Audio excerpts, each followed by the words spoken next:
Alrighty, welcome back to Roll for Hugs. It's been a while since our last session. Does anyone want to give a recap if they remember of what happened last time? Some people stayed in town while others went off on an adventure.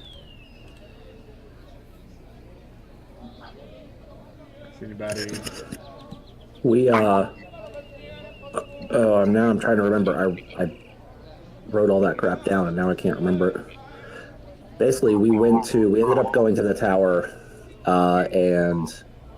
we went to the mage school to the south and did a couple, I guess, missions or so for a teacher there so he could get us into the mage school. And the thing we had to do was help him set up a portal to the Feywild, and we popped through there and killed a really nasty little critter. I got a new friend. Yeah. Papaw got a creepy ass owl, and with human teeth. Went up to the with the human teeth. We went up to the mage school and got some information. Gave him the box of. I'm imagining like this cardboard box full of like human parts of what's her head? What was her name? Regardless, the chick that we killed in the first initial thing that we did, and gave him that. He gave us some information back, said that she was part of the royal court in the Feywild, which only opens, asks or begs more questions. We went back to town and kind of are hanging out there and waiting now. I think we had a couple things still left to do, but I don't remember what they were. Yeah. So you completed that mission of recovering the information of the Feywild creature that they were unable to identify in Maribia. You also did a little bit of research into a mysterious character who's stealing buildings or stealing rooms out of buildings that people are killed in. If you remember that section. Oh, right. That was the guy that we worked for the Cobbled, did the job for the Cobbled, and we ended up carrying pieces of wall and furniture and this other random crap to the cave. That's how we got to the cave in the first place. And then when we came back, we were doing some investigating into him. And it turned out there was a lady who complained that there was a room missing from her house through a series of property exchanges. And she finally got her house back, and there was a whole room missing, inexplicably. From a character point of view, I don't remember much of that conversation because I was high on something. I took some shady discovered drugs. The wonders of Cambion. Which I think is in the handout section. There's a article on it. Oh yeah. I think I still have my potion of cadmium. Cambium. Excellent. Don't take it. I'm just going to throw that out there. That's bad news. Bad news bears. You probably have now gained knowledge of what it does, and it's actually on the handout there, which is it does grant you temporary hit points, but disadvantage on perception checks. Okay. Yeah, that's kind of where we are. Oh, there was a potential of because that chick was from the High Court, from the Feywild, that the traveling acting troupe probably was from the Feywild as well. This was wild supposition, but it was kind of a lead. So we thought maybe talking to Professor Boppet that we worked with to check underneath the bridge to see if there were any portals to the Feywild there, that might get us back to there. We can kind of investigate that a little bit more. Yeah, and so the whole party now meets together. Sim and Dr. Grigori, were you there last session? No, not when we actually played with everyone. I did the little boat encounter. That's the last thing I did. But the last thing that you saw from Dr. Grigori is we were chasing the chick on the rooftop, and I never showed up to the rooftop. Yeah, that's right. It's been a while. So yeah, the party, these things happen. The party all meets up back at the Sad Butcher Inn in the town of Maribia. It's a bit in the afternoon, and yeah, they exchange their information of what's going on. Sim had been doing some work to work off his thieving ways from earlier with the assistance of Rando. Hey, I was falsely accused. And yeah, the party is all gathered together. As you all are sitting, sort of discussing what's been going on, the barkeep of the Sad Butcher gives a very nice sealed envelope over to the table and lays it down and says, "Acapella dropped this off for you earlier. He said it was very urgent." Who's Acapella again? He is the captain of the guard. Okay, that's the prison. He's been the boss man. Sim will open that up immediately.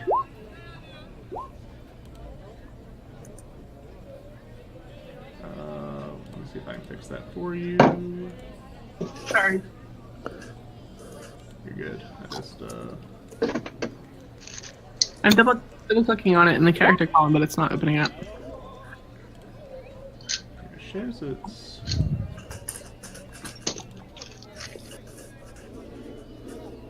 Mine work is fine. It's yours.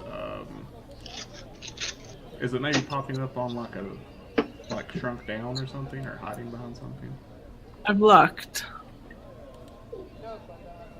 Not sure. So yeah, it says it's in your journal and can be edited by you.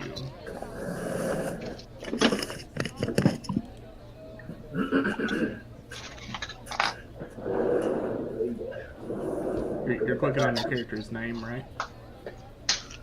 I'm sorry. You're clicking on your character's name, right? I think so. So if you go to journal, right, and there should say characters. Yep. And just click on it one time. It should pop up. Yep, been doing that. Oh, did you have the same problem, Rando or Rob? Yeah, but it got there. Okay, maybe it's just taking a minute to load. If it doesn't load, you might have to restart Roll20. Okay, I'll do that next. Yeah.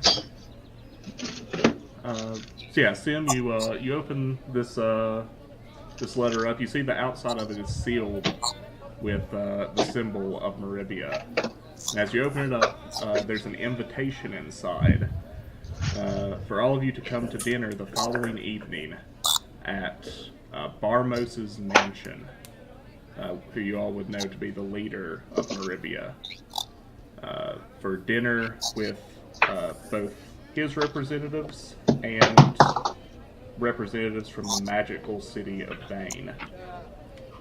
And it is signed by a person you've met before, General Hubertus, if you remember what he looked like.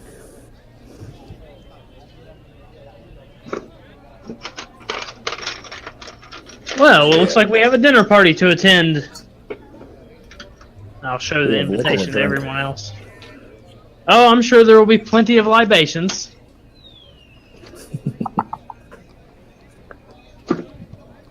Is that tonight? What now? Is it tonight, or is it coming up? It's the following evening. Okay. So you're a bit in the afternoon today, and it's tomorrow's afternoon or tomorrow's evening.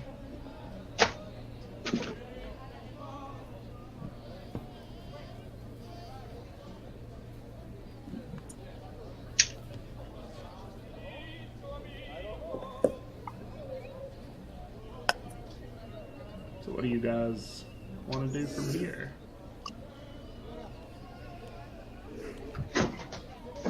I think I want to go down to the bridge and check it out underneath again.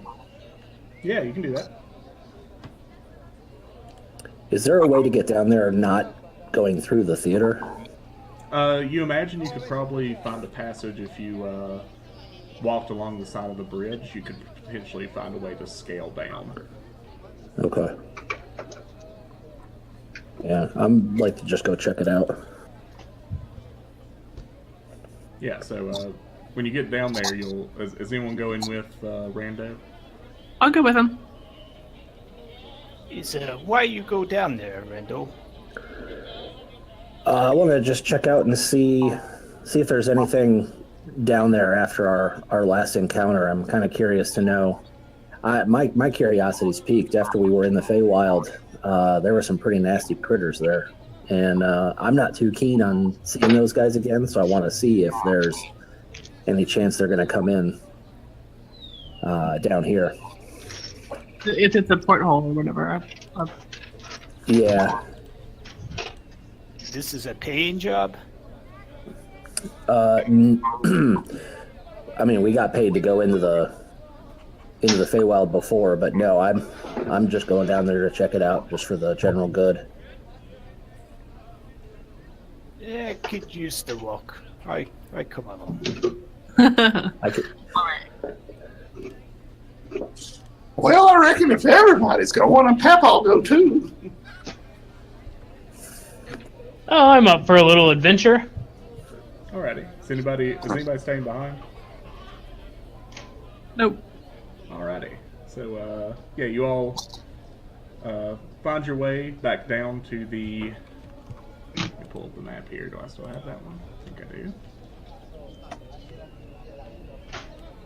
Back down to the camp that the performers used to have under the bridge. I don't think I have that map anymore for some reason. I wonder if I'll find my knife. If you'll find what now? I wonder if I'll find my knife Are you going to look for it? if we go down there.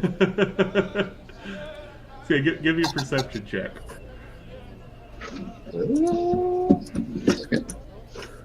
Gotta remember how to do that. Here it is. Alrighty. So yeah, as you guys go down under this bridge, you find the abandoned camp that these performers used to be set up in. It looks like a lot of their stuff was packed up in a hurry. Things were definitely left behind here and there. You see some costumes in a tent. Some tents were just knocked down completely. And yeah, Papaw, as you're sort of looking around where the main fire used to be, your foot kicks and hits something metal, and you find your dagger. Oh, this was one of my favorites. I feel like it should be confiscated after that whole incident. Now, it's not the only knife Papaw's got. Can I take a look at the costumes that are left behind? Yeah, they're pretty good quality. They seem to have been hand stitched, but they definitely aren't torn or made of cheap materials. Okay, like what kind of costumes are they? Anything specific? Yeah, you've got you got jesters, you've got what seems to be like peasant clothing and noblemen. All the things that would have been in the original play that you all would have seen. You also see a set of the masks that they had worn during their performance. One dress in particular stands out. It was the lead actress's, whose name I also can't remember for some reason.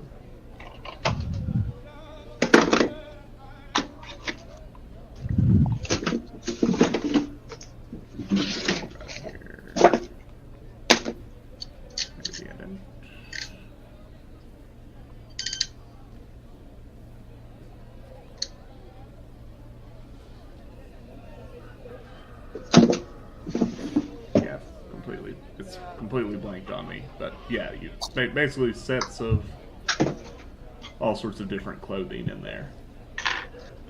Yeah, I think I'll try to take some. Actually, hang on. Let me look at what I have.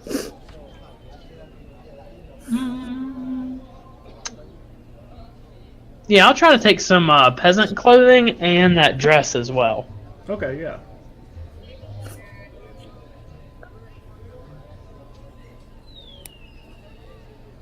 Anyone else wanting to search around, look for anything?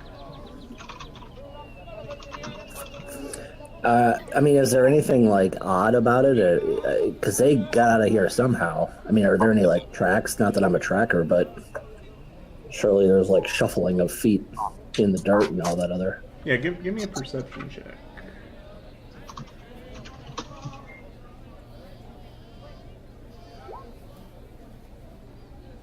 I perceive that there is dirt on the ground. Yeah, it's sort of hard to tell. There's where it's so marshy down here. Their tracks sort of get left in the mud. Yeah, it's sort of hard to tell exactly what direction they left. You're definitely able to tell that they've left here in a hurry, but not really which direction they went. Gotcha. Okay.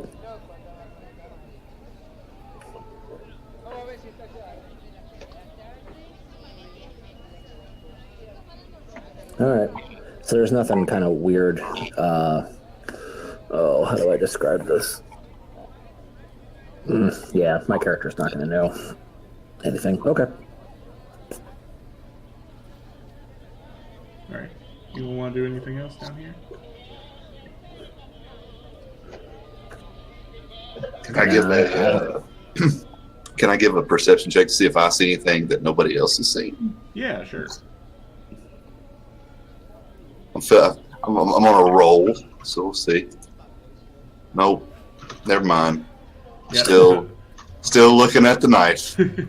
You're really happy about finding that knife. Yeah. Who hasn't rolled a perception check? CM and the doctor. Yeah, but I wouldn't say he's really looking around too much. He's just he's just weird. Sim's just examining the clothes. Okay. Alright. Anyone want to do anything else down here? I'd like to. I guess. Oh, go ahead. Sorry. I'd like to borrow Papaw's knife, but I'm still having trouble with my character sheet, so just ignore me for a minute. No worries. Would Kelladrey like to do anything? Yeah, I'd like to borrow Papaw's knife, but currently my character sheet is up but white. Okay, that's fine. We'll just hand wave it for now. So yeah, Papaw Kelladrey asked to borrow your knife. Well, what are you going to use it for? For cleaning my fingernails. Oh, I think you're going to take it and not give it back. Why would I do something like that? Because I heard what you said. But you're so responsible with your knife. I promise to be just as responsible. I've got multiple knives. Taking this one away is not going to change anything. Fair enough. See? I knew it. Okay. Daniel, did you see my whisper? Oh yeah. I do not remember how to whisper. It's slash W. And then We'll character just name. all pretend not to listen. Everyone cover your ears. Okay, yeah, I've got you.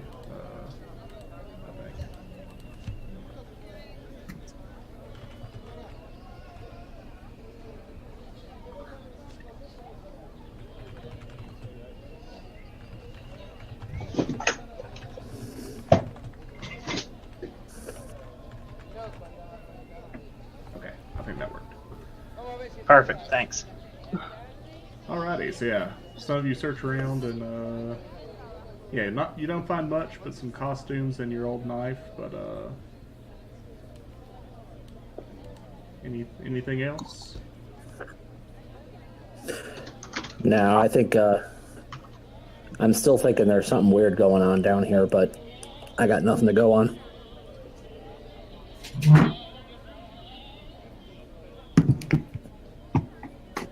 Yeah, Papaw couldn't find a haystack in a barn, so Hey, where would you Sort out guys like to go from here?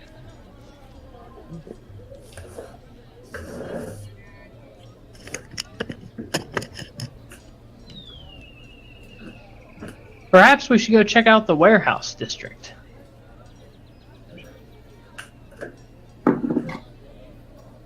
mean, it only stands to reason that if there are any nefarious groups operating in this area, they would need a place to operate out from. And what better than the warehouse district?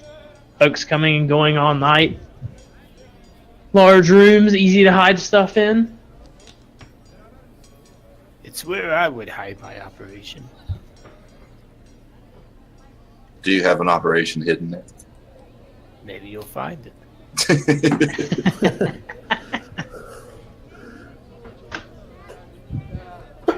So is that where everybody's heading? Sure. Sure. Alrighty. So you all head out to the warehouse district. The guards have seen you before and will allow you to pass through the gates, barring entry.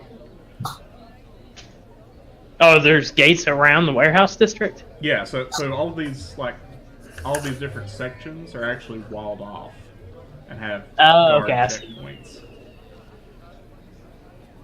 I mean, like, as long as the city's not on like lockdown, like people come and go, right? So you know that certain sections are a little more restricted than others. Specifically, the high class and nobility section tend to keep the riffraff out. And yeah, they don't just let people like wander around some different sections, but for the most part, yeah, you can go in general wherever you'd like. Gotcha. Is there like a main office area that administers warehouse matters? Yeah, it's this large building there. Okay. Can we go around behind the building without looking suspicious? Yeah, give me a stealth check. Do stealth. Damn. Oh shit, I only rolled that to myself. Oh, shucks. Oh damn, I rolled the same thing. Nice. Yeah, I was like, God, I critted that too, and I rolled it to myself. You rolled it so high, Papaw forgot you existed. Nephew, is that you? Where'd he go? I think you're rolling with advantage, by the way. Wait, I get advantage on stealth for some reason. What is it? Why do I get advantage? Oh, why is that rolling with advantage? I don't have advantage checked on the sheet. I'm doubly proficient in it.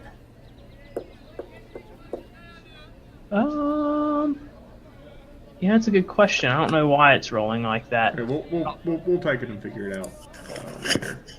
But yeah, you're able to successfully sneak around behind the building. Is everyone else going with them, or are you just sort of hanging out? Sure. In front? Can we sneak You away guys from needed everybody else? If you guys need a distraction, let me know.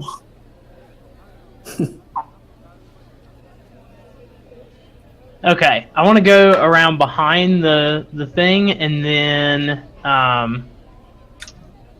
use that. And I want to try to make myself look as much like the guard captain as I can. And if I don't think I can pull that off with the clothes that I have on, then like a member of the nobility.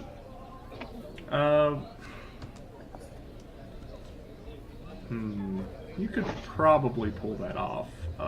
Give me... what would that check be? Check for disguise kit.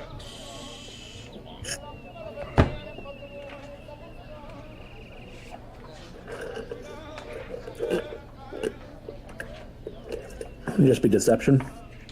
Yeah, I guess, deception probably would work. Animal handling. Man, that's rolling with advantage too. What is happening here? Someone's found a way to handle the game. This is BS right here. I don't know. At least he's on our team, right? Yeah, that is true. I don't know what's happening. Let's do this.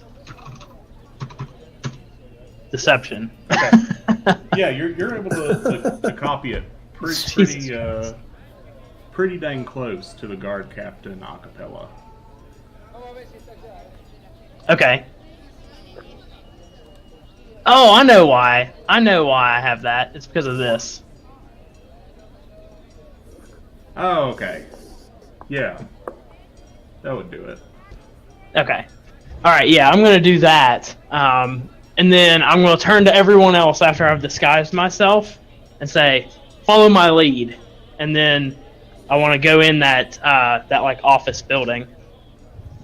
Okay, yeah, the guards will stand at attention and let you pass. Okay. I'm going to step in and then using that feat, I'm going to mimic the guard captain's voice and say, who's in charge here? Yeah, a sort of you'd guess middle-aged man, not wearing a guard's uniform, actually wearing what seems to be some sort of officer's uniform of some sort. You guess he's something administrative. Comes up and says, "That would be me, acapella." Ah, do you have an office we could chat in? Of course, right this way. And I'll gesture to the rest of the group to follow me. He'll take you all into a side sort of conference room.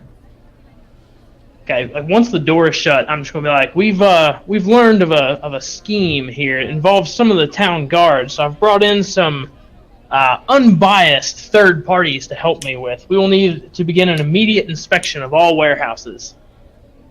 Ah, well, you know very well our contracts with some of our clients forbids us from entering their warehouses. Nonetheless, I'm afraid this is a matter of utmost urgency and secrecy, so I will need you to be as discreet as possible. Ah, well, I'll provide you a map of the ones that don't have the claws in, but the other ones you'll have to talk with their private guard forces before they'll let you in. Aye, that will do. Yeah, and he'll hand you a map of this sort of the warehouse area. And you'll see that this warehouse, this warehouse, and this warehouse have clauses in their contract to not allow guards to enter them. And yeah, that's all you know. Okay. Actually, yeah. All right. Yeah, I'll ask him if he has a list, just like a general list of who is renting which warehouse. And then, like, if he has like some sort of manifest of what's in the warehouses.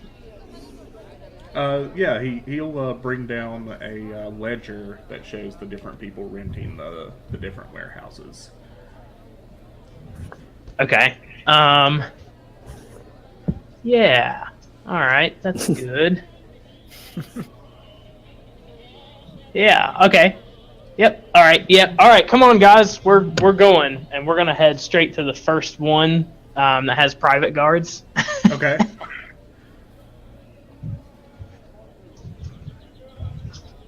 Yeah. So as you approach, you see that this warehouse is set up a lot like the other ones. But unlike this one, seems to be two sort of ruffian, definitely not guard-looking characters looking out or sitting out front. Okay. As we approach, I'll turn to the rest of the group and just say, "Be ready for trouble." What the hell is going on? Papaw was born ready. Good. We're about to raid this warehouse right here. I was asking the same question, Rando. We're going off script, ladies. Hope y'all are ready. Jesus. As we walk up to that warehouse with the two ruffians, I want to I want to just basically approach them with like all the authority I can muster, and just walk straight up to them and say, whatever the name of the person is who owns this warehouse or who is renting this warehouse. I just want to tell them that they sent me to do a surprise inspection. So how does that? I don't have my. Do what? How does that sound exactly? I'm going to walk up and be like, "Good day, gentlemen. Insert owner of warehouse here has sent us to do a surprise inspection of the warehouse. Are you prepared to receive us?" So you know from the manifest that this warehouse is rented out by an Ale-Red Lutris is the name. Okay. They go, "You don't look like someone that gets sent for an inspection."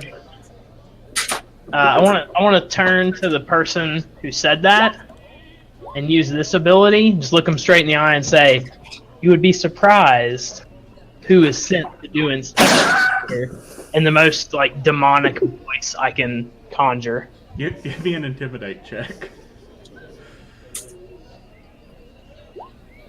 Damn. Lord. Killing it. So yeah, he'll go, "Oh, maybe he did send you. Okay, we'll let you in, but don't be messing anything up." Don't worry about that. We know what we're here for. And yeah, he'll open up the warehouse. Okay. Yeah. So as we go in, I'll close the door behind us if he didn't. Okay. I'll tell everyone, okay, look around, see what you can find. Feel free to keep anything you want. So, looking around this warehouse, you see that there's several flat objects with coverings on them. And as you start lifting the covers off, you see that this warehouse is filled with paintings. Paintings? That's right. Oh, interesting. Okay.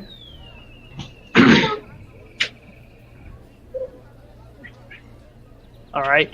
I'll turn to everyone else. Do we have any art connoisseurs in the group?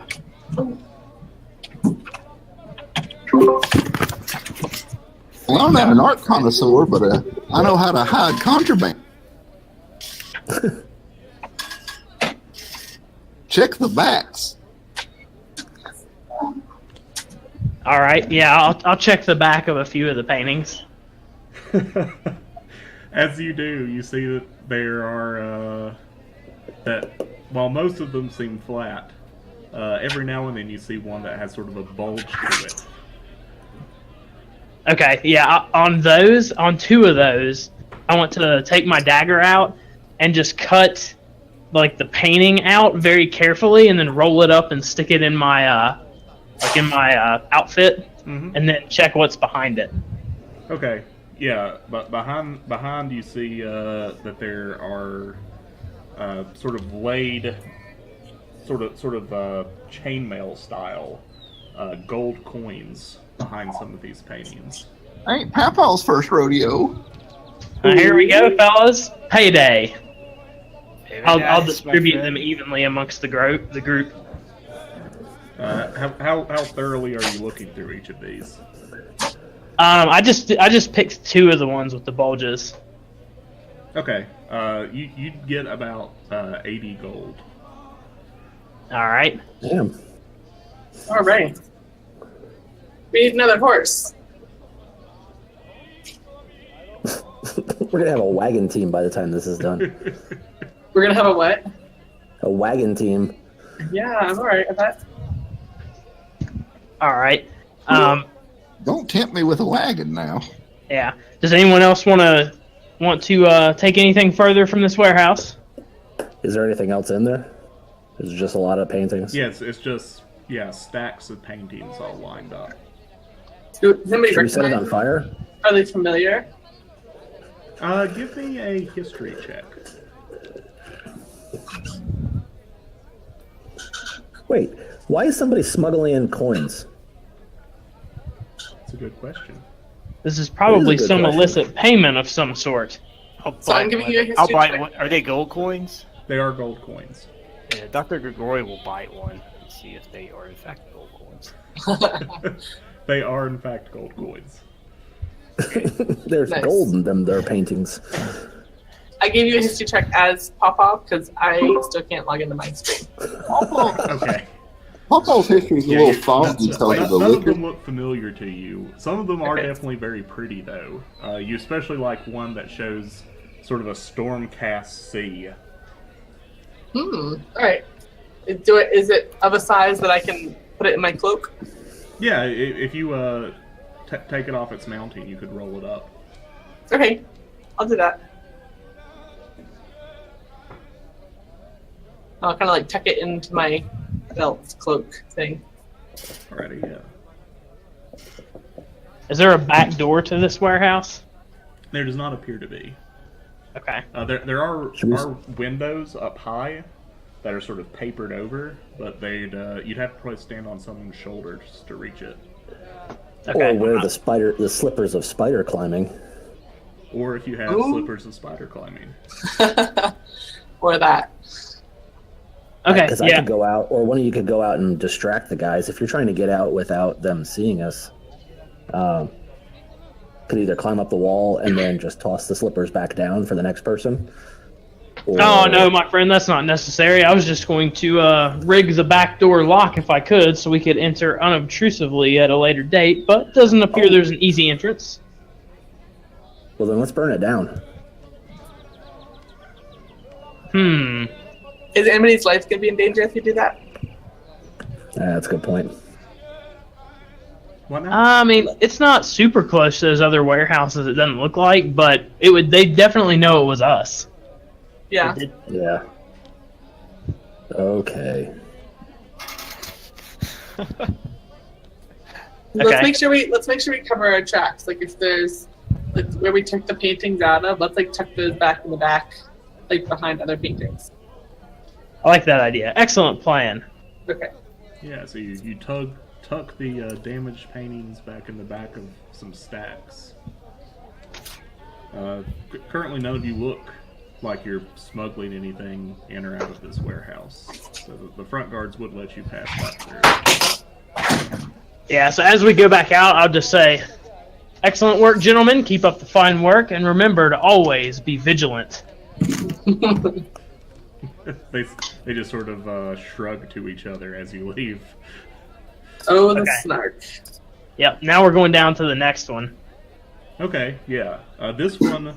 Should we take our stuff and give it to one of the people, in case we get caught in the next one?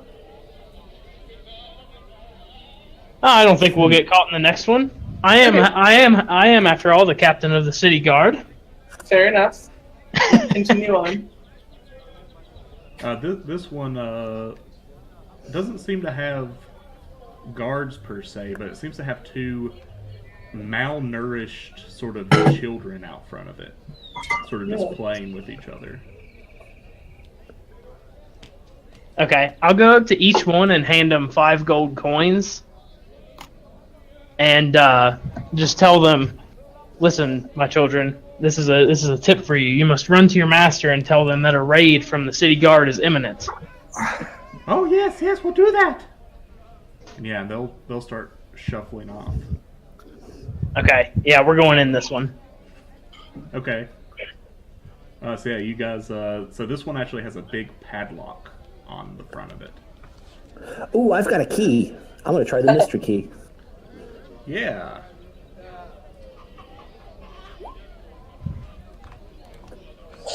Oh, that's a great chance. All right. Better than 0. Yeah, basically, if you roll a D100, and if Yeah. yeah, Okay. I did not get it. yeah, you stick Okay. the key in. Yeah, it doesn't seem to turn the lock. Well, All right. I'm out of ideas. Let's just burn it down. I don't think that's quite necessary just yet. Does the burglar's pack not have a set of... Oh, I have thieves' tools.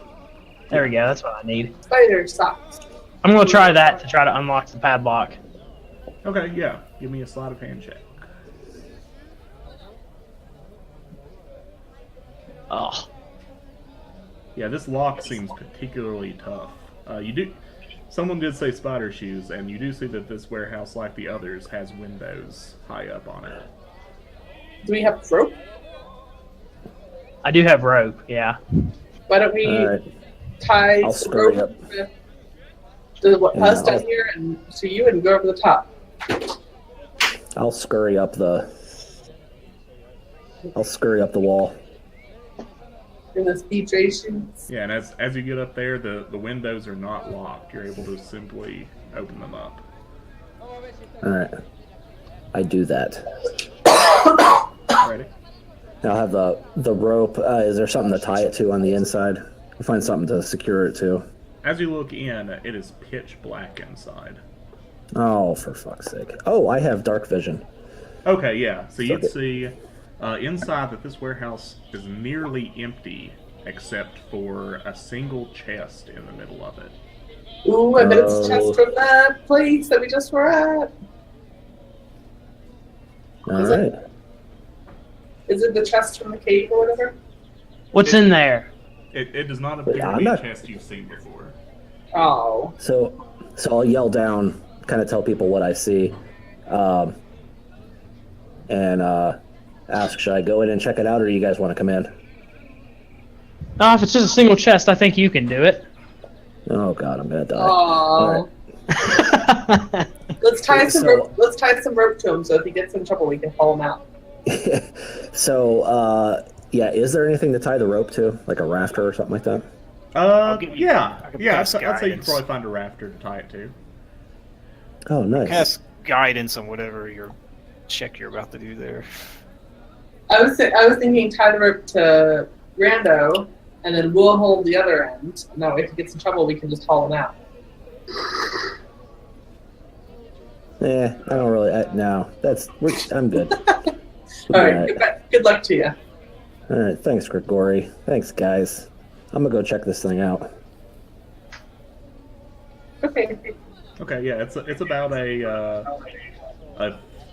foot by 4 foot chest just sitting on the floor. Foot by 4 feet. Does it have like a lock on it or anything? It doesn't appear to. It has some intricate carving all the way across it. Let's see. Do I recognize any of the carvings or anything on it, or I'm kind of just inspecting it to get some information about it before messing with it? They just seem to be mostly decorative. Okay, I'll touch it. Try and open it up. Yeah, it just opens right up for you. And inside you see about 6, you'd imagine about pint-sized bottles of liquid. All right. Well, when I'll through all this trouble to come get them, I'll take them. Okay, yeah. Just stuff them in various pockets and let's head on out. Yeah, so as you come through the window, the others you've probably seen by now. There's a group of very rough, sickly-looking people that have gathered near the entrance to this warehouse now. Mm-hmm.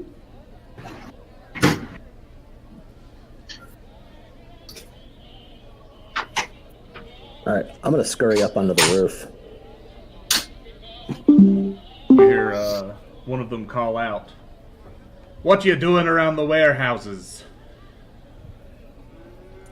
I'm checking for clogged gutters.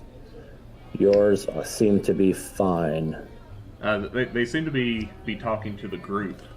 Oh, then I say nothing. Like down at the ground level. Is checking for maintenance on the building. This building is on a fire risk, and we're the fire brigade for the city. Give me a deception check. Fire brigade. That's why you're on the roof.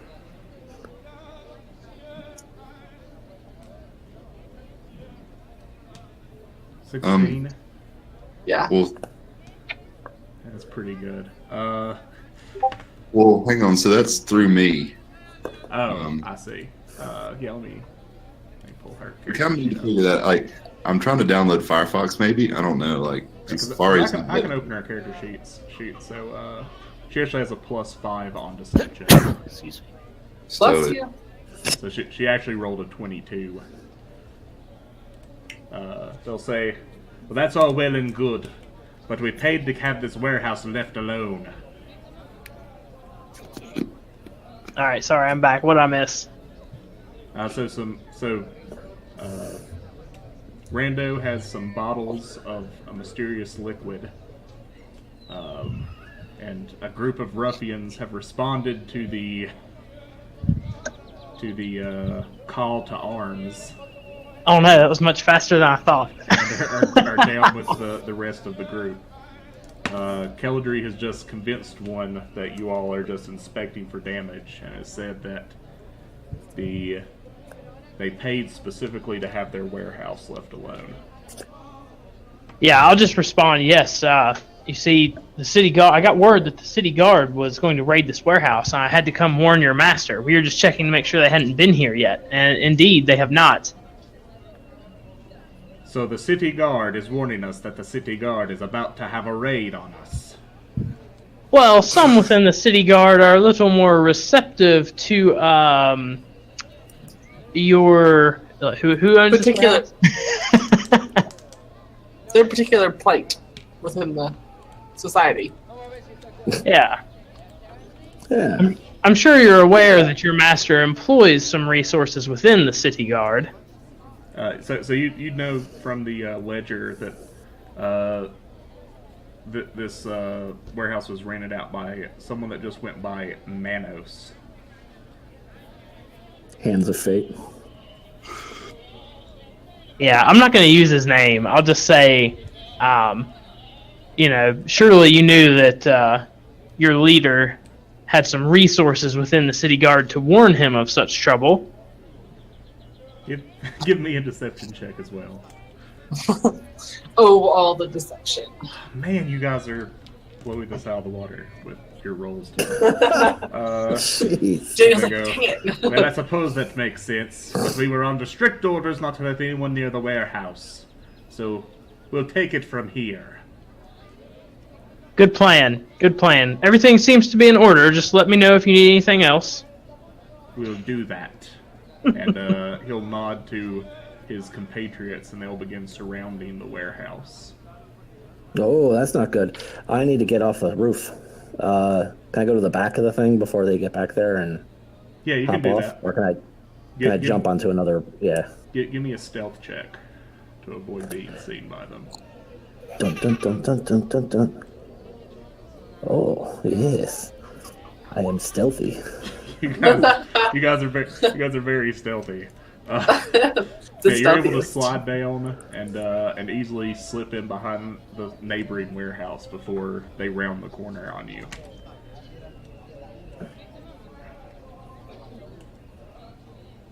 Okay. Excellent. I'm assuming we don't know where he is, so Sim's just going to gesture towards the others to leave. Yeah, I'll kind of make my way away from the warehouse. I'm assuming they're all kind of laid out in a grid somewhat, so I'll just kind of walk around towards another one, get behind it, and come back out onto the main little drag. Yeah, as you all head down the street, you see Rando is sort of just standing in the street up ahead of you.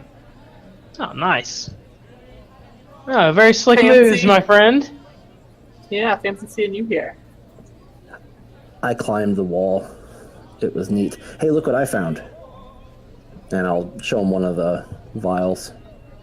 Does anybody recognize it? Yeah, so it's about a pint-sized bottle filled with a crystal clear liquid. Just looking at it, no one would recognize. You'd probably almost mistake it for water. It's so clear.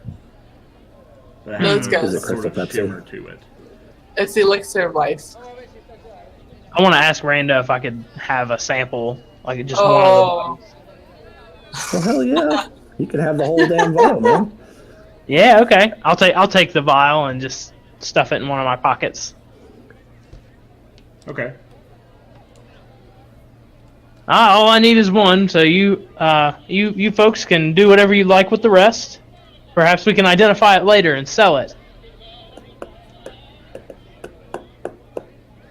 Okay. I feel like What's next, man? just by like pure instinct, by the look of the people who were under the care of the gentleman who owned the building, I don't expect it to be anything good. Anybody else agree with me? Well, even bad things sell for good gold. Fair I'm enough. kind of caught up in the fun of this all. This is fun. Alright. Go for it. Well, do you folks feel like doing one more warehouse? Go for it. Yeah. All right then, let's go. Come on, Papaw. So this last warehouse you see is rented out by Elian Inathene, who you would know to be the regent of the Magic College of Vane.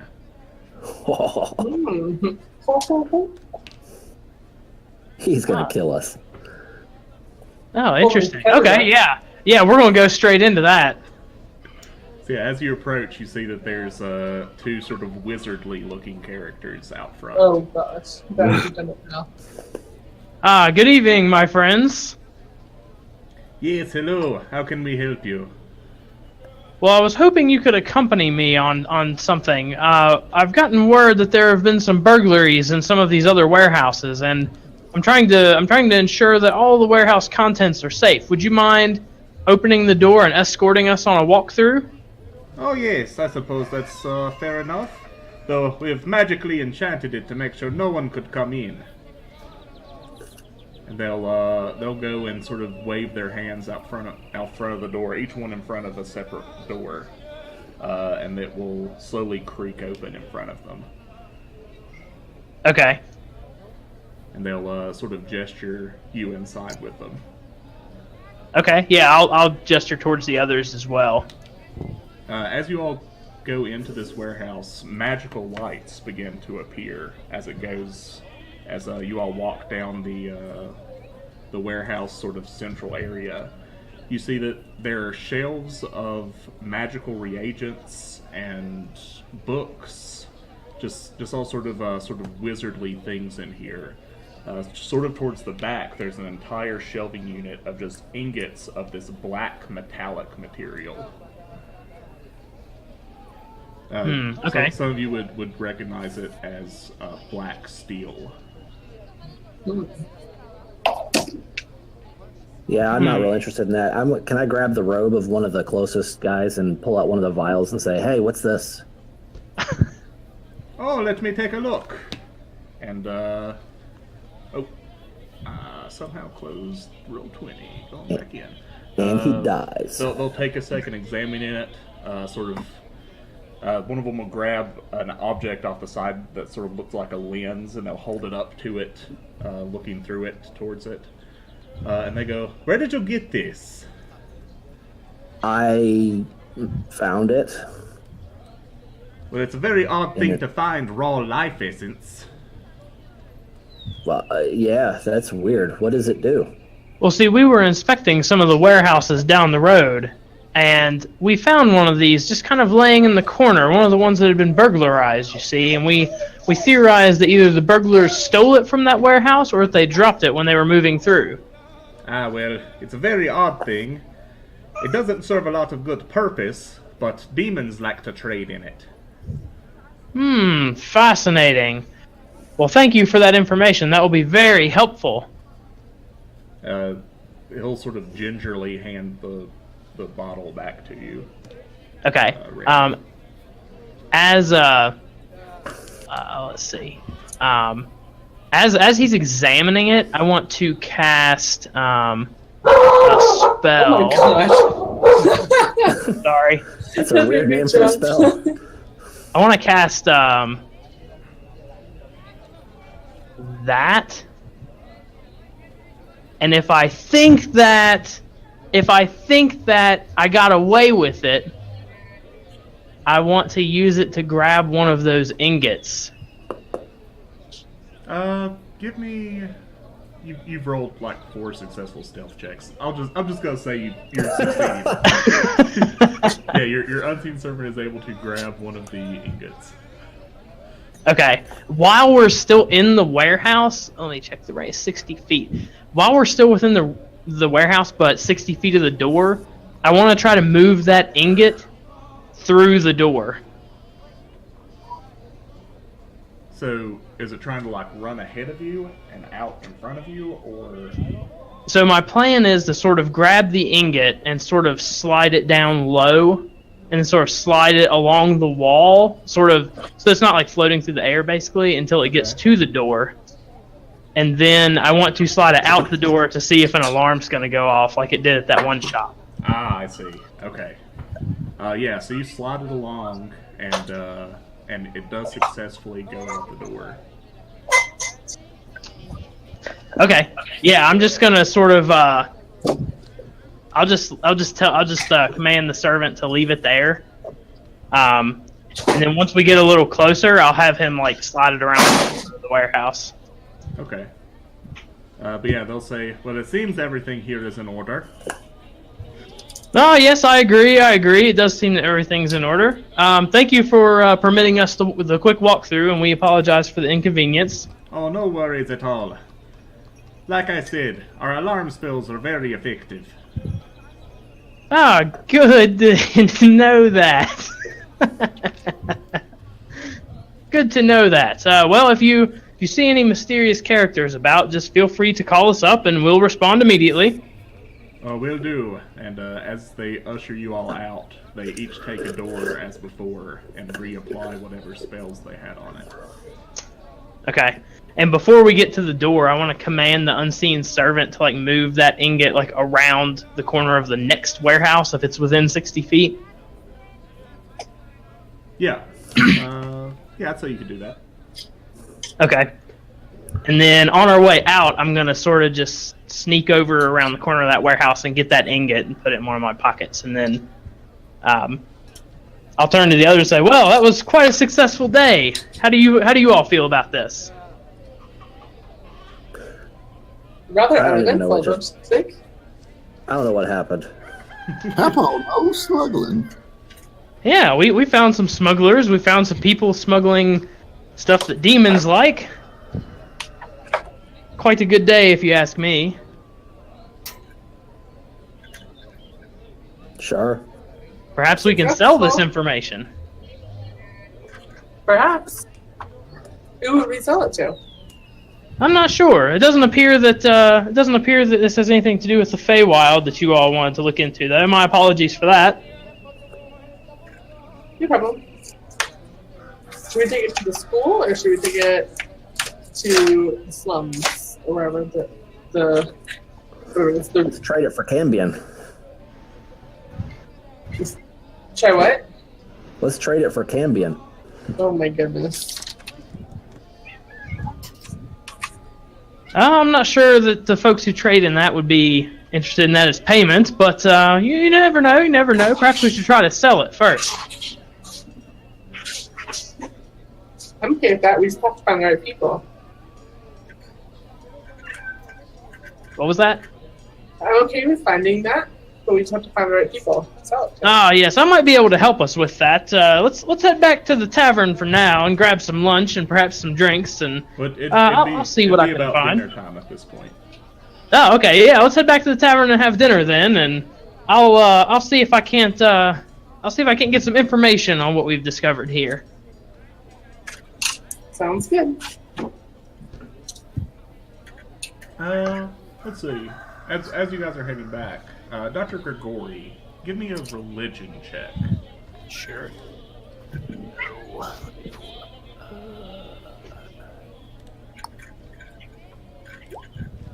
Not feeling very religious today. Try a stealth check. Yeah, please. Just for fun, let's try a stealth check and see if you roll under, like, a 15. Okay. Well, you're rolling with disadvantage and still got a 10, which is pretty... Oh, I don't know why. Oh, it's because I'm not armor. Yeah. Yeah. So yeah, you guys return to the Sad Butcher Inn for the evening. I want to write a note to Baron von Grafton and send it by courier to him, explaining a quick list of who's renting the warehouses, which ones the city guard is not allowed in, and then what we found in the 3 that we went in. Okay. And I want to seal it and send it by courier to him. Yeah, and he'll deliver that for you. Okay, anyone else wanting to do anything this evening? Dinner's on me, gents. I'll buy everyone dinner and a round of drinks. Well, alrighty then. Sounds good to Sounds me. good. I'm willing to be bribed. Yeah, sounds good.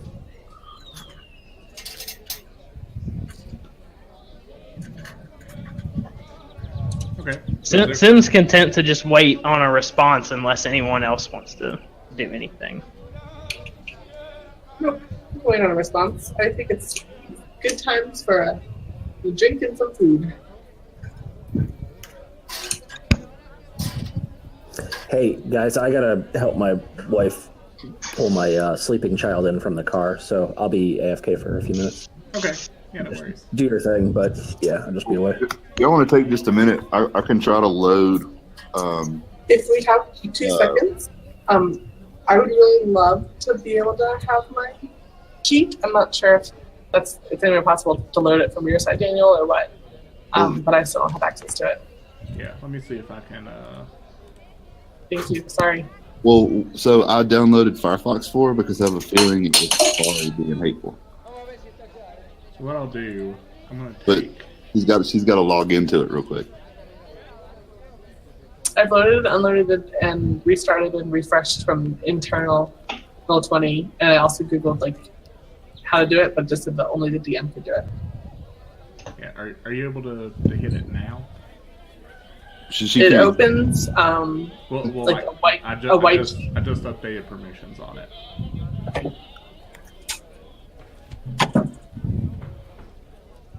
Daniel's doing it. He's not doing laptop.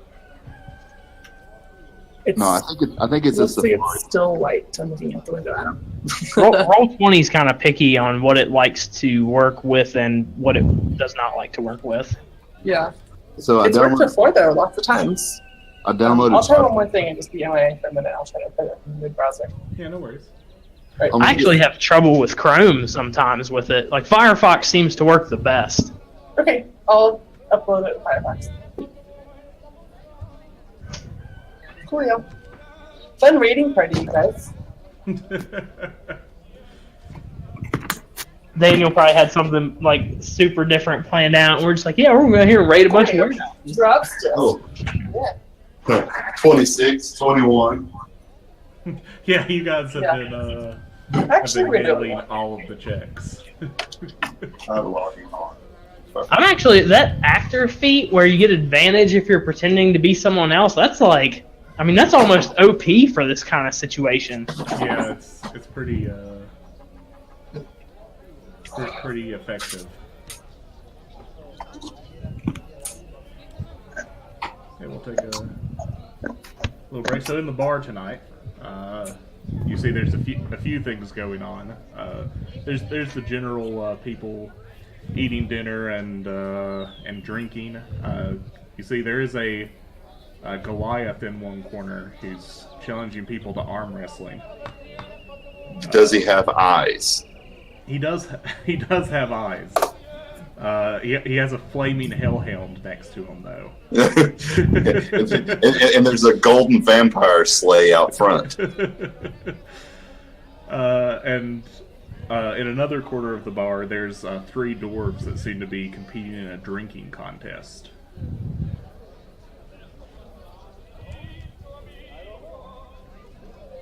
Does Papaw go challenge them? What are they drinking? They're drinking ale. Ale. Papaw likes the stronger stuff. You can feel free to tell them so if you want to challenge them. Papaw will drink by himself. Well, you say that, Papaw will go sit down next to him and be like, hey, fellas, can I join you? Oh, of course. If you believe you can keep up with us. I'd like to pull out a big-ass jug of moonshine. Like, sure, as long as you drink as much of mine as I drink of yours. Well, I think we could handle that. And they'll bring a round of ale over to you. When they come back, get some more glasses for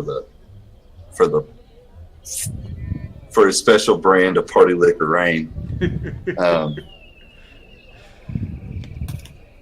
By the way, did we have a rest at any point? So I got some hit points I'm missing. You have not rested since going to the magical city of Vane. Would a drinking contest with dwarves count as resting? I mean, you're at the end of the day, so you imagine you'll be resting soon. Okay. If you're concerned about getting in a fight. Well, no, I was just I was just thinking what a 65-year-old or what a person who's been an alcoholic for 65 years would consider rest. Oh, I see. No, it would not. A drinking contest would not be considered rest, unfortunately. Cool. Yeah, just thought I'd touch base.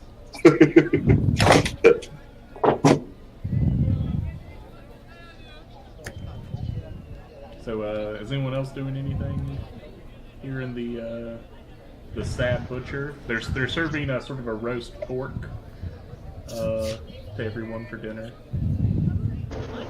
I'd like to ask the dwarves. So, what are you guys doing in town? Oh well, we're making a delivery of the black steel. We always like to stop in and have a little drinking contest. Oh yeah. Well, here, have some of Papaw's party liquor.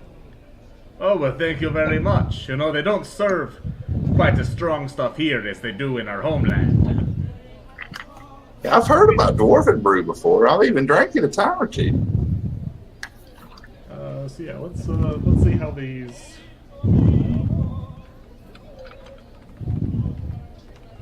How these dwarves do. They roll pretty high. Yeah, so the first round of moonshine does not seem to faze them. You know, well, it's a bit stronger than what we're used to, but definitely nothing for a dwarf. Well, you just had the first little taste, son.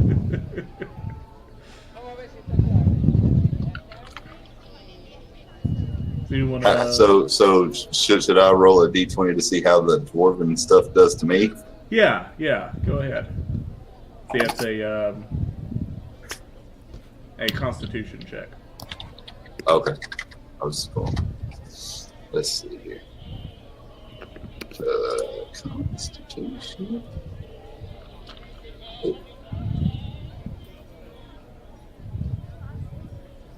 Oh dear. You've had a rough day. It's been a long. Papaw's tired. He's been up and down. He went down by the river. Finding that knife really took it out of him. Yeah, you haven't had like the most of your dinner yet, so it's like hitting an empty stomach. Yeah. Drinking with dwarves. Good. That's just what you want. You want to drink with dwarves on an empty stomach. Are you looking okay, friend? You don't look too good. Well, I was sitting here thinking about arm wrestling that big feller over there. Oh yes, we've seen him arm wrestling a bit. He's fairly good. Have any of y'all gone up against him? Oh no, we'll just stick to our drinking. Well, I imagine your arm probably couldn't reach up to where his hand is. Well, you'll best watch yourself. Our arms are short, but our muscles are large. Hang on. How are your brains, my friends? Oh, they're very good. Your friend here had quite the brew here.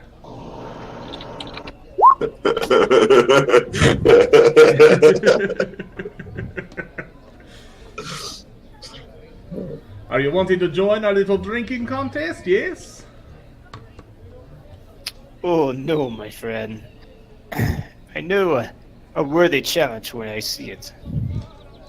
Oh, it's not so bad. Sit on down. As I like almost fall out of the chair. I'll sit down and drink. Which one of the dwarves looks the drunkest? The one on the left looks like he's nodding off a little. Which one looks the second drunkest? The one on the right, the one in the middle is definitely seems extremely sober. I want to join my friends here and say, "Oh, you look like a pretty strapping young dwarf there. Perhaps you should challenge that Goliath to a contest." Oh, I don't know what I would gain from it. Oh, well, I'll pay you 5 gold if you go over there and do it. Ah, well, 5 gold's 5 gold, nothing to lose. Yeah, I'll slap the coins down on the table for him. So yeah, he'll go over and let's see how he does. So, like, as the the wrestling match starts, I want to whisper into the Goliath's mind to let the dwarf win. Okay. So we'll roll that with disadvantage. Oh, Lord, that was... A 45. 45! I hit too many buttons. So yeah.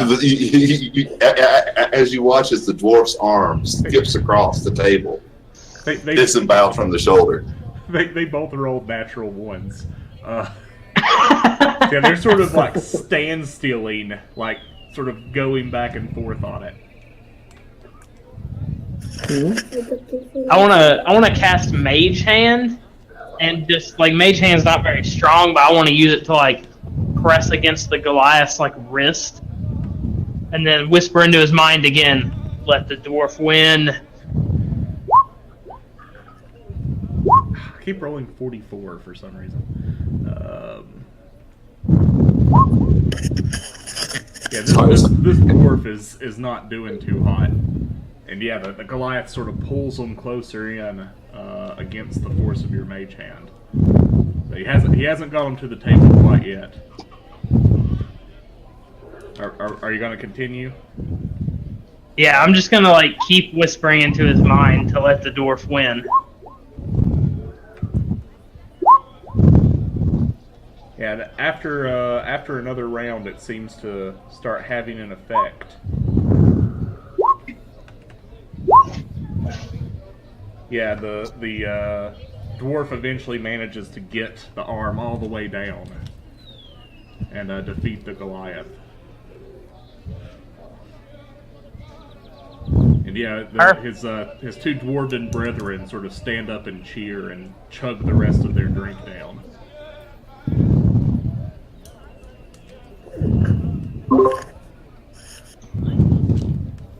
Excellent. Well, good job, my friend. I knew you could do it. Yes. It was a very good time, and the 5 gold will help us with our beer tab.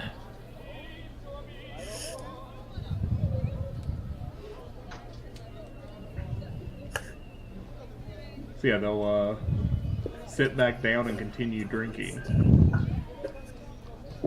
I'd like to pour him another round of the homemade stuff. See how they do against it.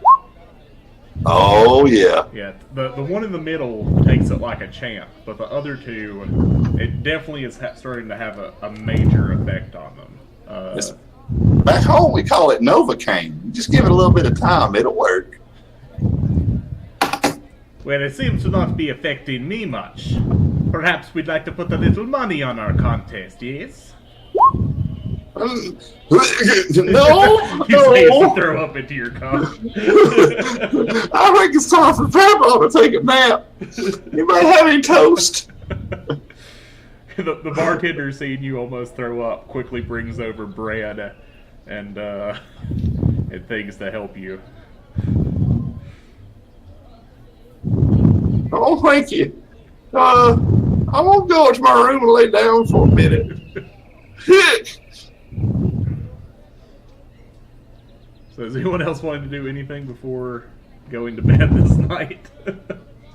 I want to look around the bar and see if there's anyone who witnessed the dwarf beat the Goliath. Uh-huh. Yeah, you definitely, there's definitely a few in here that did. Okay, do any of them look kind of strong? Like they might be considering whether they could beat the Goliath? Yeah. You'd probably pick out one or two that seem particularly muscular. Yeah, I want to go over to one of them, and I'll say, "Good evening, friend. I see you noticed the arm wrestling match in the corner there. Could you believe that Goliath got beaten by that scrawny little dwarf?" Oh, well, you see, the dwarf had the advantage. Low center of gravity. That's all it takes to win an arm wrestling contest. So do you think you could beat the Goliath, my friend? Oh, I don't know. He looks pretty strong. Yeah, but I mean that dwarf bested him without any effort, and he's surely tired by now. Well, I suppose I could give it a shot. Yes, I think you should. Are you trying to, are you trying to, like... He's running a long con. Are you running a long con?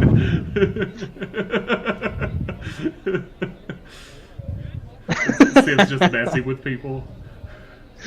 No, I have a plan. Okay, sure, I'll give it a try. And he'll walk over to the Goliath stable. Okay, I want to find someone and put some money down on this. Okay.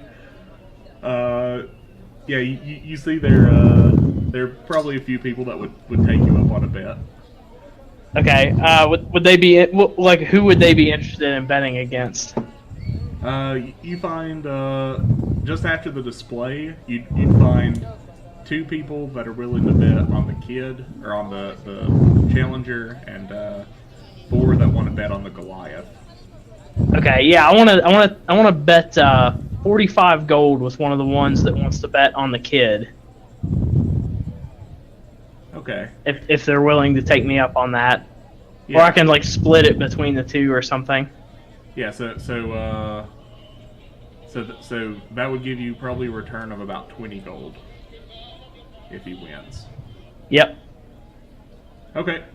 Yeah. So they'll start their arm wrestling contest. Okay, I wanna start speaking into the mind of the kid to let the Goliath win, or he'll die a horrible death.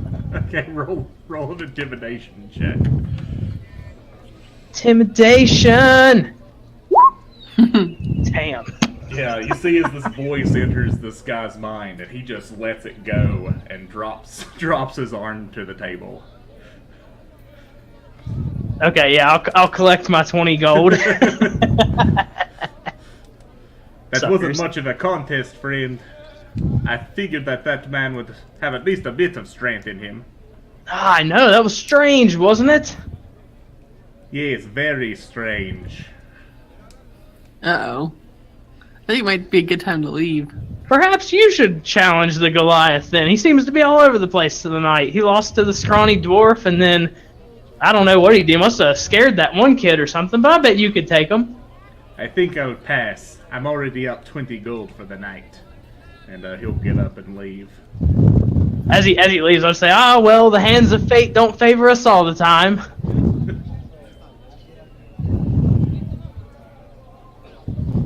Okay, anyone else wanting to do anything else tonight?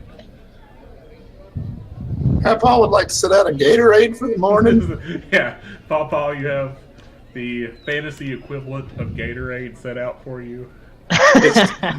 Make it carrot juice with prunes. Because he's older, he does need, A few prunes. he does need, to stay regular. Kelladrey, the Sad Butcher Inn, does put your horse up for the night for you. Yay! Describe your horse. Have you ever described your horse? Yeah, it's a draft horse. It's about 6.5 feet tall at the withers. I think she's muted. Or at least maybe I'm muted I her. can hear. Oh, okay, Yeah. I can hear it. I can hear it now. Hi. Oh. And I will post a picture of it. I think Okay. it before. Yeah, so yeah, they'll put it down for the night for you. Okay, thanks. Dr. Grigori, anything you'd like to do this evening? No, I think I'm good. Why not? No, I think I'm good. Okay. And Sim, Rando. Sim's good. Rando's He's up. good. He's up some gold. Rando, do you want to do anything? No, I'm fine. Okay. Yeah, probably go to bed. Everybody has a long rest here at the Sad Butcher Inn. And Papaw remembers just before he passes out that he slides the chamber pot close to the bed. okay, Aw. yeah.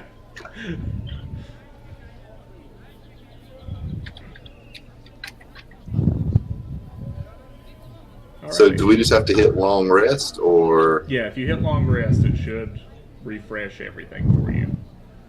gotcha? Is your character sheet working now, by the way? Yes, thank you. Okay. And I posted the picture on Discord. I couldn't get it to load on Roll for Hugs. Okay. Somehow her horse is in the snow. Yes. Got a problem with it, Papaw? No. Good. Oh. It's when that old picture man was out last time. So everybody wakes up the next morning. Papaw looks a little worse for wear from his drinking contest the night before. But they provide a breakfast for you at the Sad Butcher Inn. And where would you all like to go from here?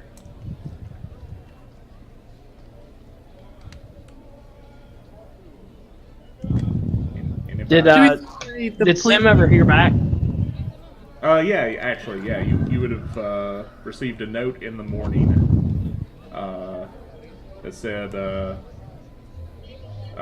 good work on information. Beware the hand. Beware the hands. Okay. Did in our last session, did we find for some reason I'm thinking we found a candle that like you could light and speak a message into and then send it to somebody to repeat that message. Is that right? Yeah, that's right. I also have something of silent alarm. Yeah, Horn of Silent Alarm. Yes. Oh, yeah. Were those not on your character sheets? I might have accidentally left those off. Mine wasn't on there, but that's okay. I probably will use the Masterwork triangle that I have to wake up Papaw. What's that? So, Papa, as you're coming out of sleep, you hear a tinkling of a triangle above your bed. Yeah. I'm tinkling on Papaw. Wait. Okay. Is it a tinkle that like annoys me and wakes me up, or is it a tinkle of like that makes me piss myself in my sleep? Which one, Rando? I feel like we should roll something. It's a gentle. No, I feel like Is given it the like night you had, it's a nice gentle, kind of wind chime esque.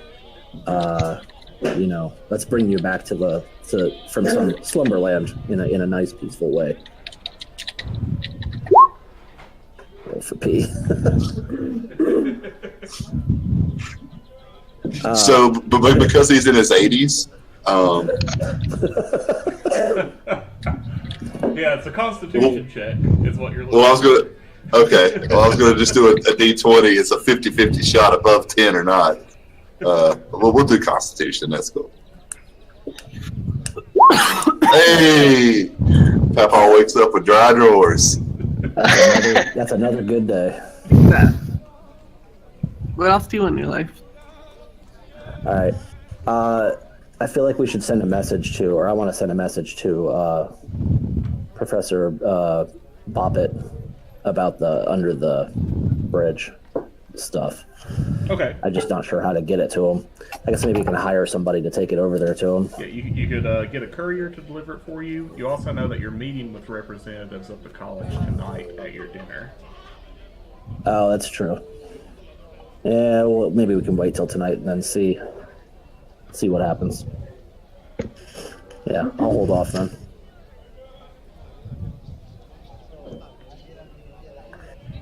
Okay. What would you all like to do? I would like to have the fantasy version of coffee. Yeah.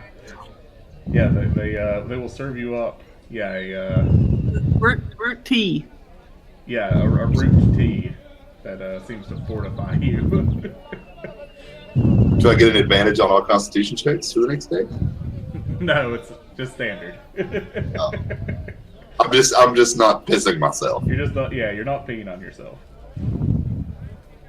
I'll take them where I can get them. I mean, we can insert some magical depends for you. What? Oh, don't worry. I got cattails for that. Oh my goodness. So yeah, you guys have until this evening about 4 or 5 o'clock. Do you want to do anything between this morning and then? Should we go rob those warehouses again? Bad idea.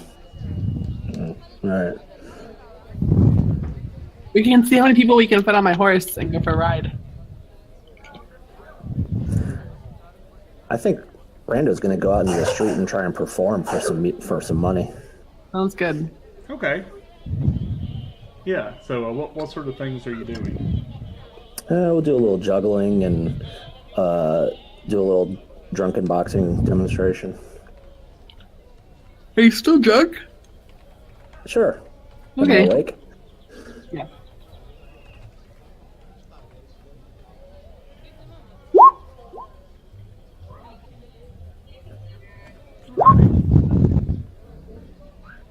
So yeah, you get 11 gold, 2 silver All right. from your performance outside. Anyone want to do anything while Rando's outperforming? Sim's gonna go like watch him perform and try to convince people in the audience to like tip him. Okay. We'll say that gets them an extra 41 silver pieces. You're able to convince people to toss in. All right. That'll pay for dinner tonight. That's good stuff. Can you get up on the roof of the inn where we're staying? Yeah, you can do that. Okay, I'm gonna climb all up to the roof and see what we can see. Yeah, so you see the sprawling city around you. From this distance, you'd probably be able to see the silver harp of the silver harp theater that you've been up to before. Looking towards the south, you could see the prison and the slums down here. Okay. And towards the west is the religious district with all the different temples of the city. Does anything look unnormal or on fire? Yeah, not that you see. Okay. I'll come on back down.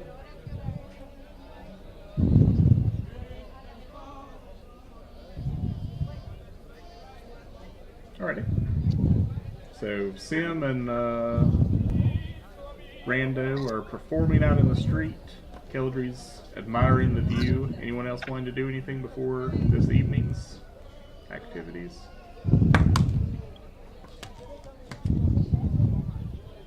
Alrighty. So, huh?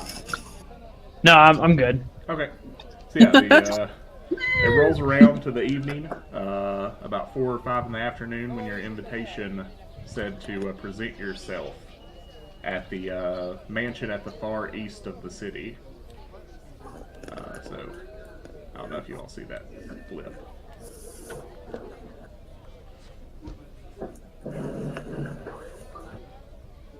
Is everybody going there? Yep. Yeah. All right. Yeah. So yeah, your party makes its way through the high-class district. It's easily noticeable, especially having walked through the slums, of how much better off the people in this section are. Most of the homes have these large open-air gardens around them. And as you get closer to the leader's mansion, you see that there's this large fountain showing the 3 heroes of the Heretic Wars, one of which is the leader of the town. So that's right here. Yeah.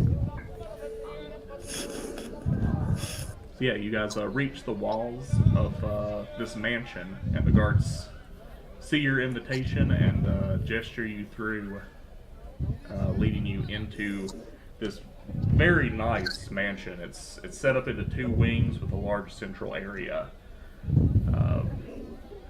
As they bring you into the main dining hall, you see a few different characters, some of which you recognize, some of which you don't.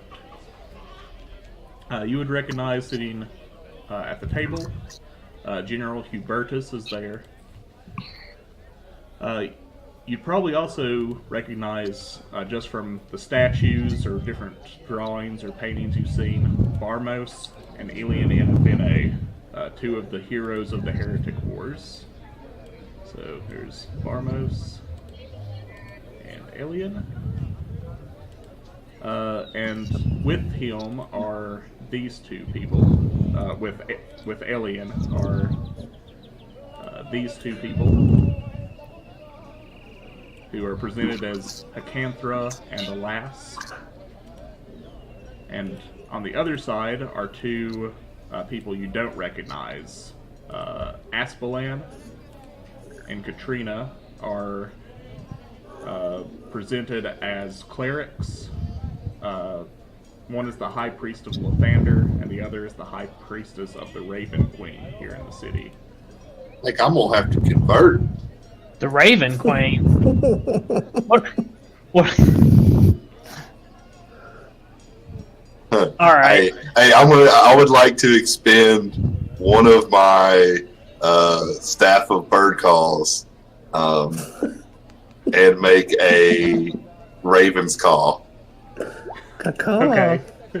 I mean, I'm not trying to hit her with it, but I clicked it. Sorry. Yeah, you're good. Yeah, you make. So are you making this sort of like as you're being presented to her, or? It's sort of like as I noticed she's in the room before I'm presented to her. It's sort of like a cat call, but birdie. Okay, she sort of gives you a strange look. I mean, like, do I feel like it's a positive look, or it's a neutral look? So you're saying there's a chance? So yeah. So what you're saying there's a chance. As your body. Hey, but here's the important part. She looked. It's true, she did. As you're brought in, the guards will ask if you'd like to be introduced as anything. Kirindal Tiriso, but you can. My folks call me Papaw.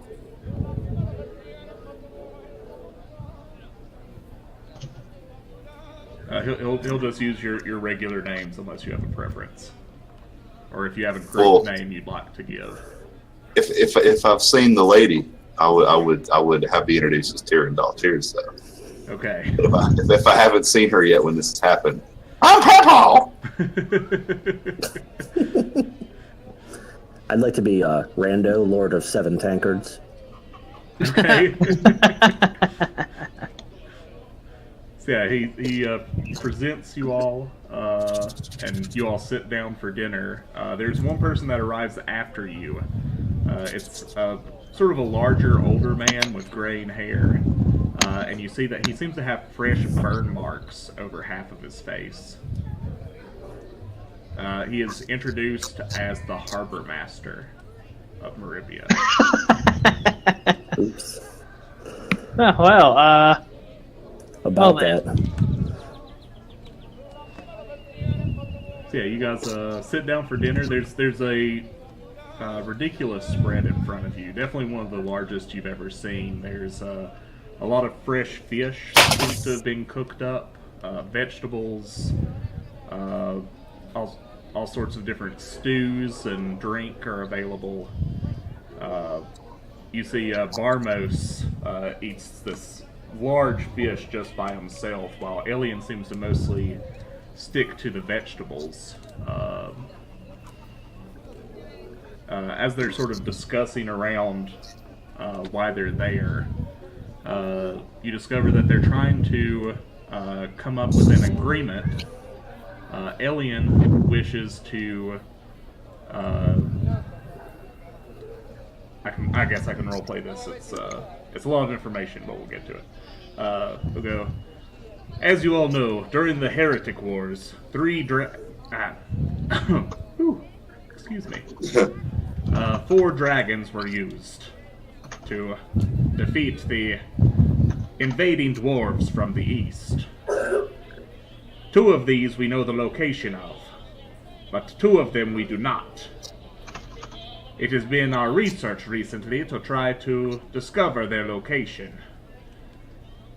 Our attempts to scry out where they went to have been unsuccessful, so we wish to ask permission to go into the catacombs where we believe we can find some soldiers that may have overheard where they were directed to go. I'll yell out, I'll allow it.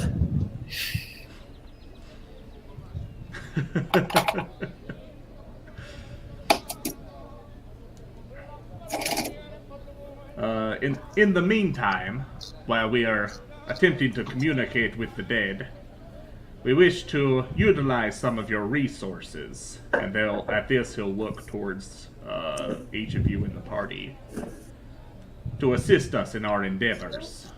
So when you say they look at us, everybody looks at us? No, just Elian looks at you when he talks about utilizing the city's resources.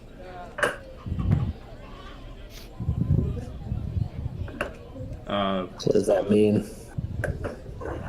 Well, it will take us at least a day to try to communicate with the dead. And while we are doing so, we wish for you all to go see a minor matter for us. There are reports of a dragon to the west of the barrier, or actually the north of the barrier, on the border of Orc territory. We wish for you to investigate it while we are doing our research here. And then if we run into any issues, to assist us when you return.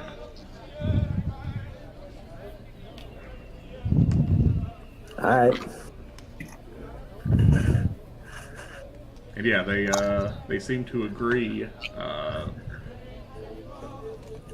on this. If you all agree to assist them, they've agreed to pay you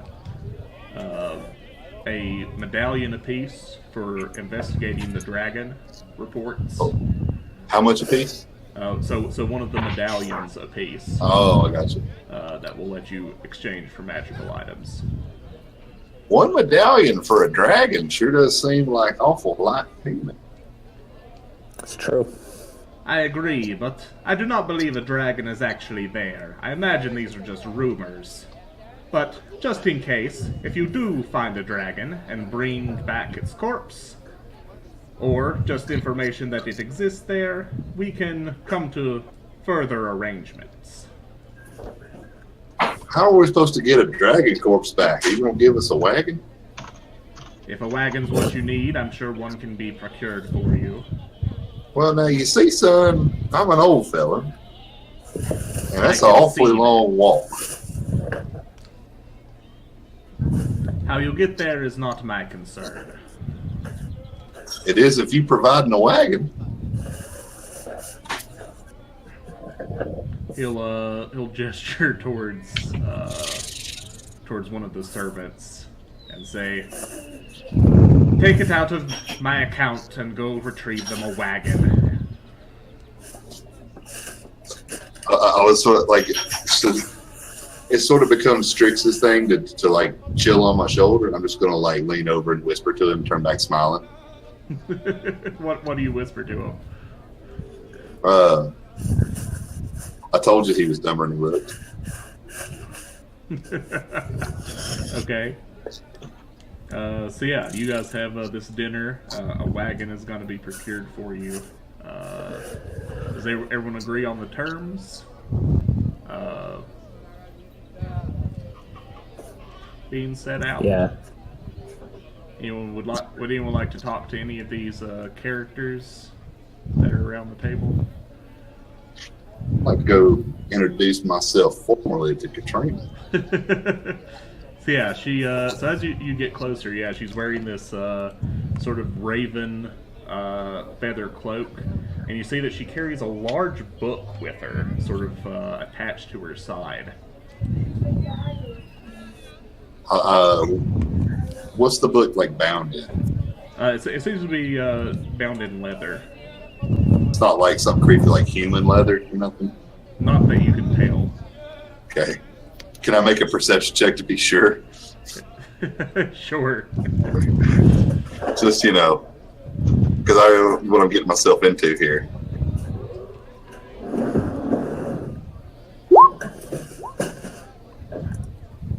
Because I would know what that looks like. Yeah, you've seen human leather before, and you're pretty sure that this is not human leather. Cool. So I'll just sort of come up and just, well, there's some lovely young lady in here today. My name's Tyrannol, but you can call me Papaw. Well, Papaw, thank you for aiding the city in assisting Vane. I'm not particularly comfortable with letting people go into the catacombs, but if they insist, then it will help out the city. Well, if you ever need any other assistance, just let me know. I'll keep it in mind. I'm full on straw hat off, in hand, hat in hand.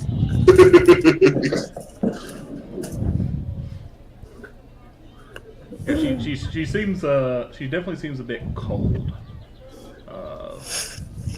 personality wise. A bit of moonshine will warm her up.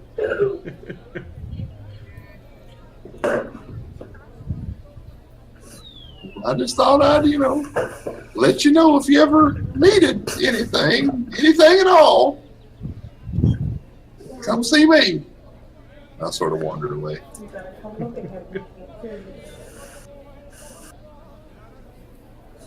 So yeah, while you're all are eating, the gentleman in the mask, who was introduced as a lass, will look down at Dr. Grigori.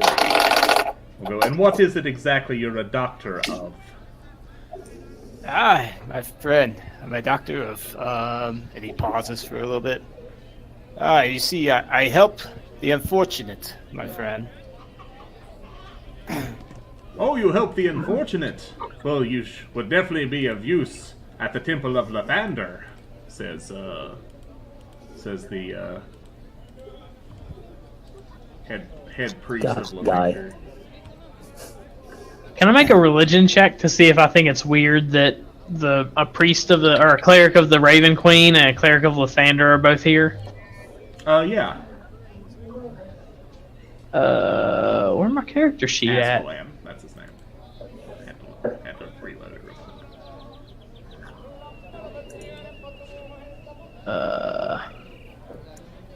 Damn you, roll 20. What are you doing?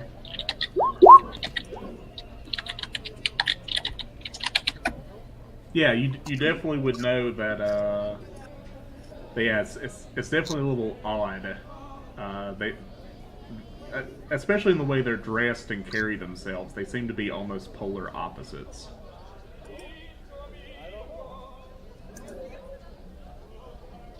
Hmm.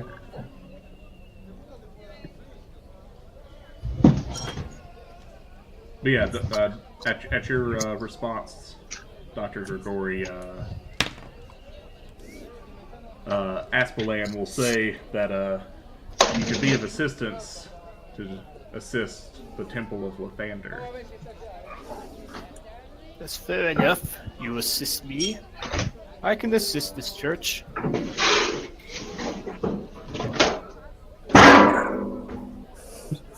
Everybody okay over there? Sorry. my washer popped.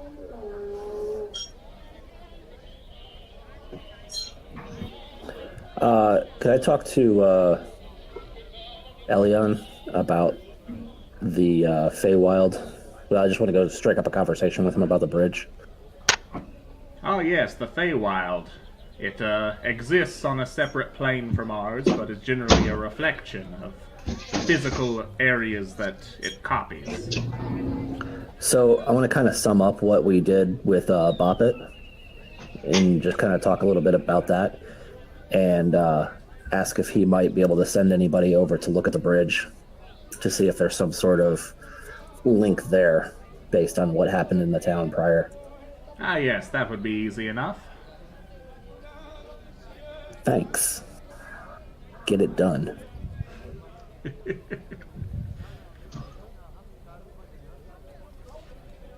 That's all I got. Alrighty.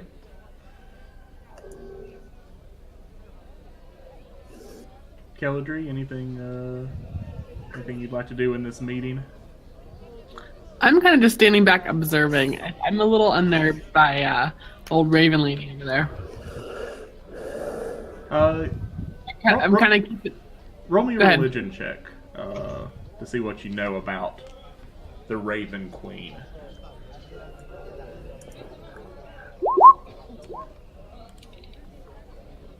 Yeah, that's pretty good.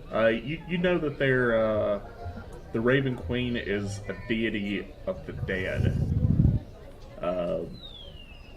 and sort of serves as a, imagine sort of like a Grim Reaper-ish sort of character. Lovely. It definitely seems appropriate that that she's in a discussion about trying to enter the catacombs below the city. Okay. Is there any other information that I might like intervene from before our trip down there in terms of why she's so concerned about it and why she's allowing it for this instant?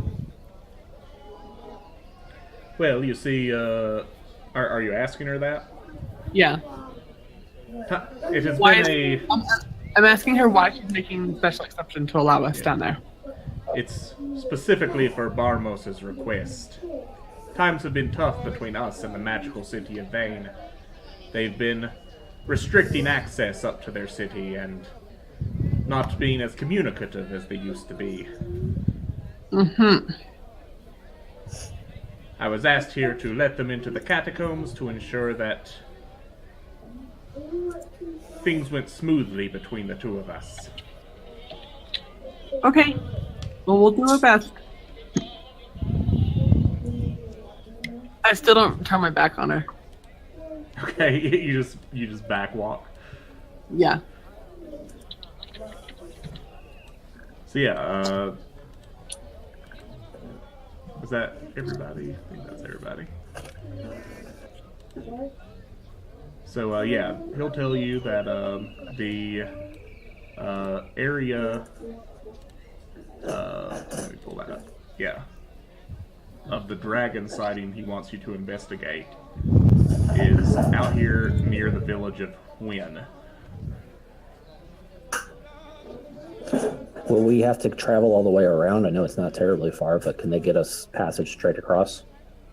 So he's agreed to secure you a wagon, but if you wanted to try to secure a boat, you could attempt that as well.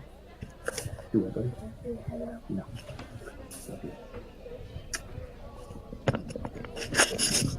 All right, fair enough. Well, we actually realized we need more like water transport. I also, assume dragons. No, I'm just kidding. If he could get us a flying cart, that would be helpful.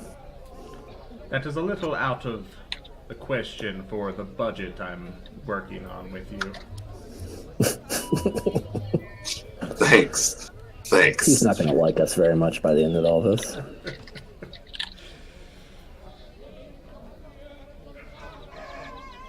I'm ready to go. Alrighty. Yeah, so as the dinner breaks up, you see that Aspelin and Katrina leave separately, but both towards the religious district. Throughout the meal, they didn't seem to be particularly happy with being next to each other. And Elian and Hakanthra and Lass will go together to their own quarters in the mansion. Okay. The half-burnt harbor master will excuse himself out as well.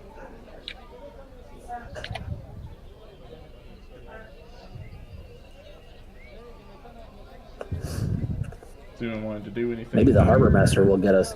Maybe the harbor master could secure us travel across.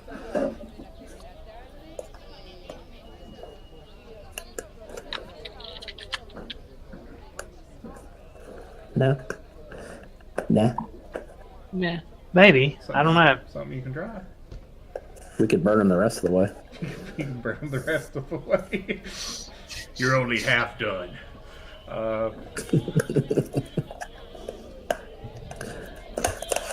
Nah, I'd say we're probably good. We can travel by horse and cart. Papaw's fired up. He's already up on that cart.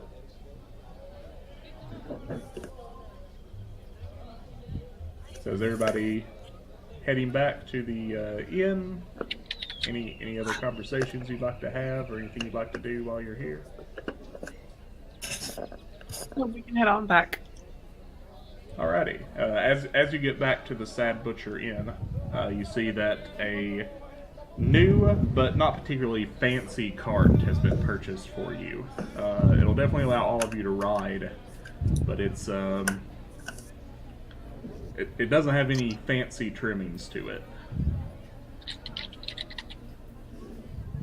She ain't pretty, but she's mine. It's all that counts. You ever seen a 82-year-old bog hermit drift a cart?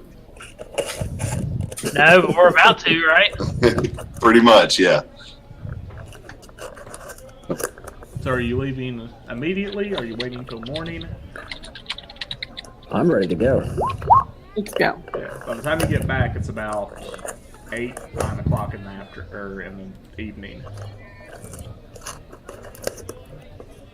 I mean, do we want to wait and get supplies, or do we want to just try and hoof it now?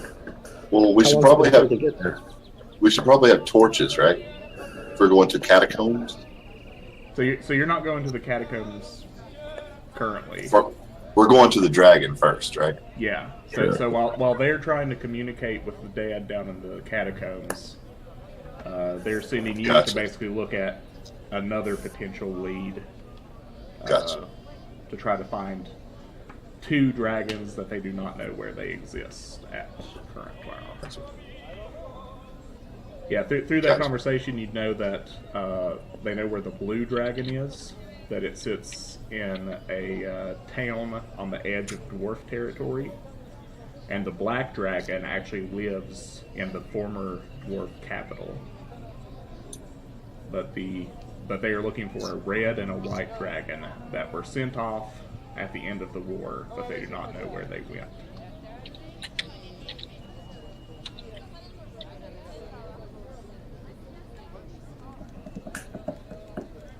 Well, let's do this. Yeah, let's do it. So you're leaving currently, like now? Or Yeah. wait until the morning? You know it take you about... so if you left now, you'd reach probably the Niska barrier probably about midnight, 1 in the morning.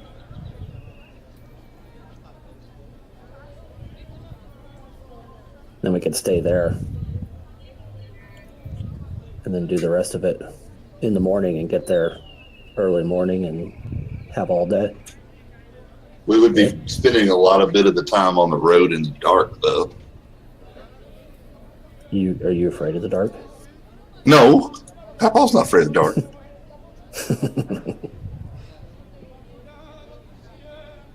I'm raring to go. I mean, what's the horse that's pulling the cart or the wagon like? Or is it multiple horses? So a horse wasn't provided. They just brought a wagon. Oh,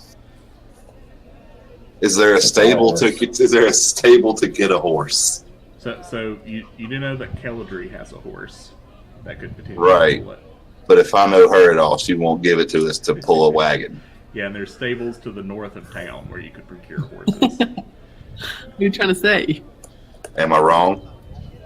I was going to charge you for it, but I'll go see how much they are. I got some old what's his name's dreadlocks sitting around. Old Stone Cruncher. don't we have a cart? I thought we bought a cart. No, that was the other game. Oh, yeah. As soon as we got it, it was gone. Okay. So yeah, if you wanted to buy a draft horse outright, it'd be 50 Yeah. gold. If Okay. you wanted to rent it, he'd rent it for you for 5 gold a day. I mean, Papaw's definitely liking the cart life. So I think I'm gonna go ahead and buy that. Okay. Let me find my gold here. Why do I not see that? Where's that on this sheet? It should be under your items, I think. Ah, yes, it's below cantrips. You said 50 gold. Yeah, 50 if you're buying it outright. All right, so I'm buying.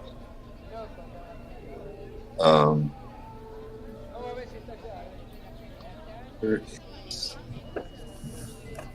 Gladius notes.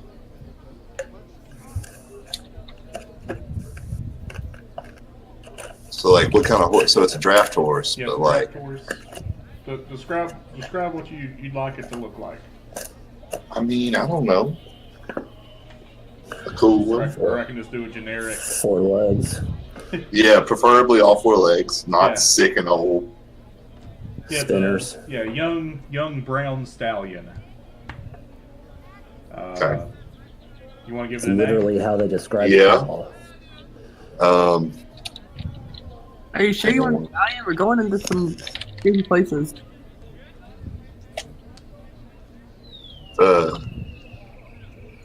I'm gonna see what his personality is like, I mean. He seems pretty even-tempered. You didn't All right, imagine well, he'll spook easily. I'm gonna spend some time with him before I give him. Yeah, give me an animal handling check. Oh, good. Papaw, are you good at this? I forget. I'm not. Yeah, that's pretty good. Yeah, Hey, you're able to identify that this. Yeah, there's nothing wrong with this horse. It seems Good. It seems to be a good horse. at the moment, that's a solid name in the running for the name of the horse. Good horse. Your name is Good Yep. Horse. He ain't like that other horse we used to have. Bad horse. Yeah, boy, he was I know shooting. about Bad Horse. He rides across the nation. The thoroughbred of sin.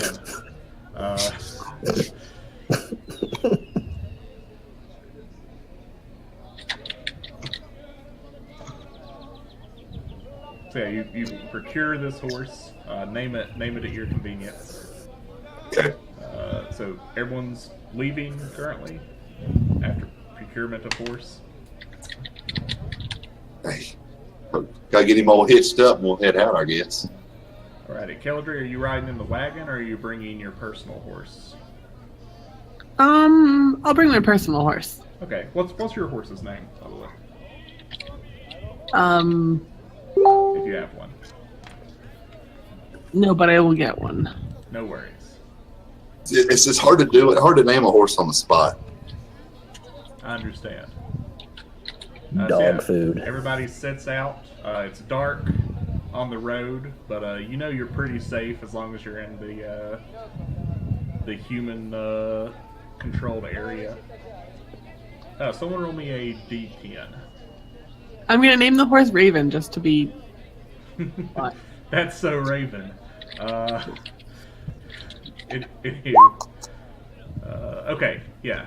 So you guys ride. You see signage as you pass pass by, pointing you towards Belmorn and Vane as you make your way towards the west, but you do not have any encounters on the road.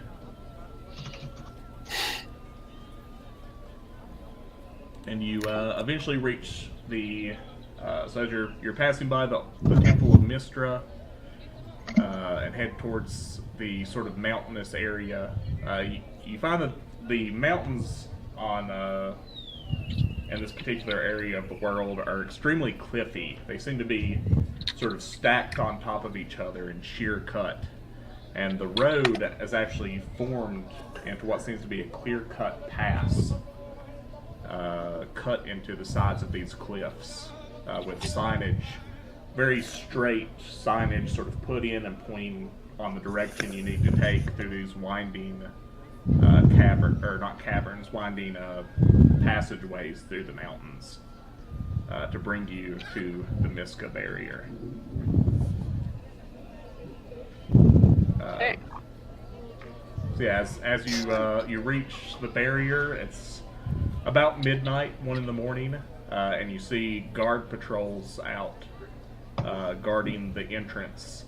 So it looks like the way they've set this barrier up is literally as a barrier where there's no sneaking around through these passageways. Unless you climbed up onto the tops of these cliffs, you wouldn't be able to pass by the barrier without drawing attention to yourself. So in other words, unless I took this wagon off-road. But it's sort of like there's basically sheer cliff walls on either side, and they built this barrier up with a door sort of connecting the cliff walls. It's sort of like the Black Gate. Yeah, sort of like that. Gotcha. I am familiar. Yeah, and as you approach, they'll say, "Who goes here so late at the night?"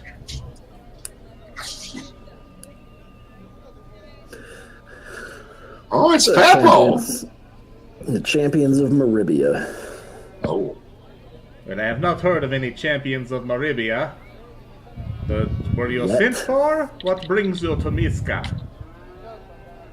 We're headed to Hune. We need a place to stay tonight.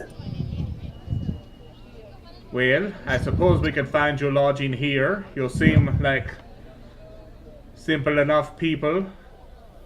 But be very careful. This is a home of guards, and we will not put up with any troubles. Oh, we're not here to cause trouble, friend. Just passing through. We'll stay out of your way. And at that, he'll open up this portcullis and allow you through. So entering into this this place, you see it's basically a large guard outpost. There doesn't seem to be many, if any, villagers living in this place. The road seems to go... You see similar doorways to the north and south of this barrier, allowing... Basically, if this is serving as a choke point between the north and south before going into human territory. You know from your discussions of where you're going that to the north is basically Orc territory. After the war, they were sort of sectioned off their own section of lands that they were allowed to control. And to the south is Wildlands, where occasionally people travel down and try to set up communities there, but mostly it's empty fields and lonely forests to the south.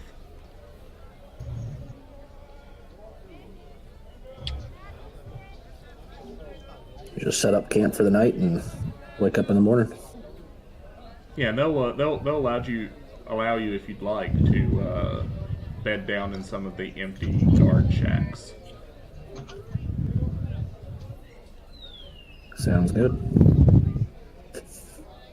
Alrighty. As you wake up in the morning, you're basically left to your own devices. Occasionally you hear the footsteps of guards through the night as they pass through on patrols, but you're basically left alone. As you get up, you see that the this sort of guard point is just sort of business as usual. There's nothing extraordinary happening, just guards changing out. Occasionally you see a guard troop returning from either the north or south from different patrols.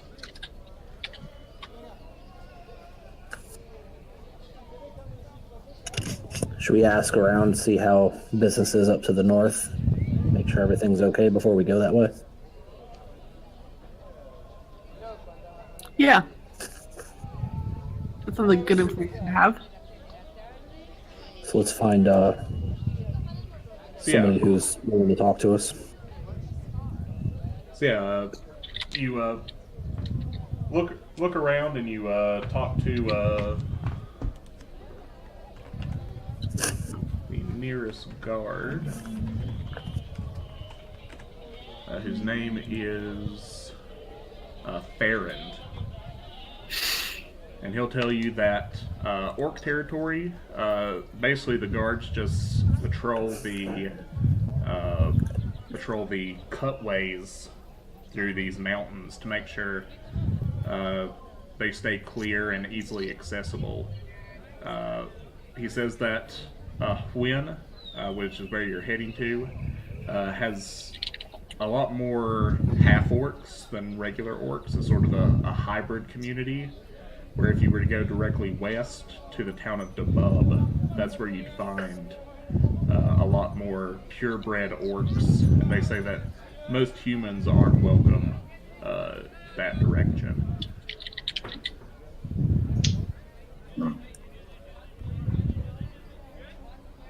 Well, we'll be sure to go that way sometime.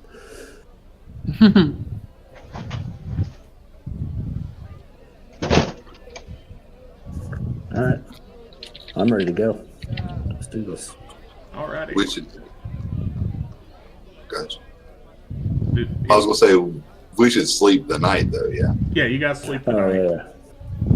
yeah. Yeah, I don't think anyone used anything since the last long rest, but if you did, you get those back. Yeah, and you leave out in the morning, heading towards Hwin, I'm guessing. Yep. Yeah. Alrighty. So yeah, as you head north, you once again see these straight posts that are separating the different passageways, pointing you in the correct direction. Occasionally you see one that cuts off, pointing you towards Debub or Hwin. As you head in the correct direction, you do notice about 4 or 5 of these back and forths cutting around through these passageways. That one of these posts points towards Hwin, but it's sort of off kilter. It seems to be standing at a little bit of an angle compared to the other ones. Is the post loose? It's on a post. Is it loose? Yeah, as you go and inspect it, it looks like it's a little loose. That's sort of been pull it up. reseated.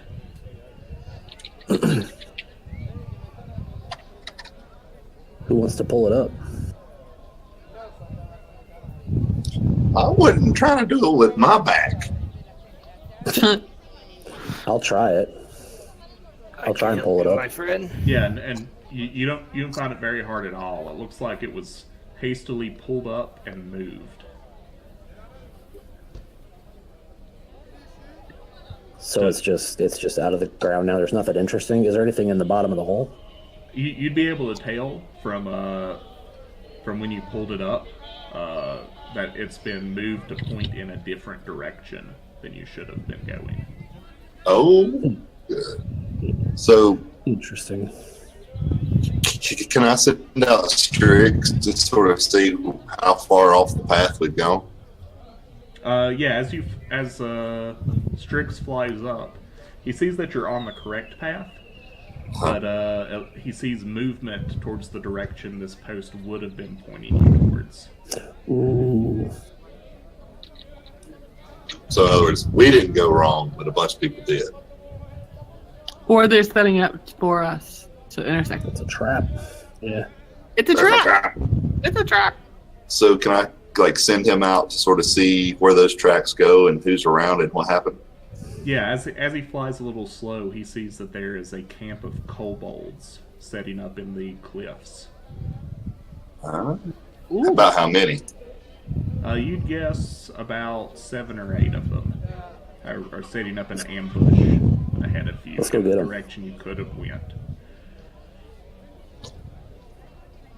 I mean, that's just an invitation. Does it appear that there's a way that we could ambush the ambushers? It doesn't seem likely the way these cliffs are sort of situated. You could definitely not be taken by surprise, but unless you like climb up on the cliffs themselves, you're not sure how you could potentially jump them.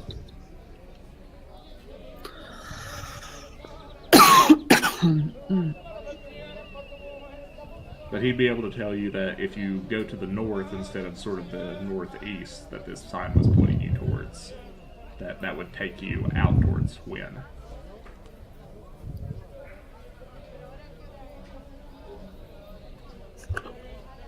I feel like it's in our civic duty to go take care of these guys. We don't want anybody else to fall into this trap.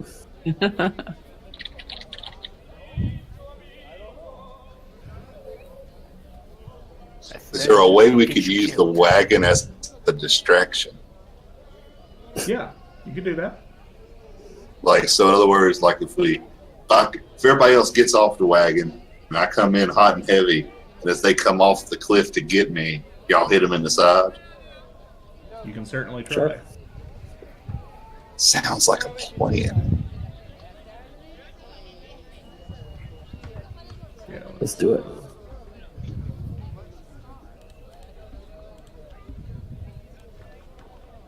so, hold on a second while I have too many maps. No.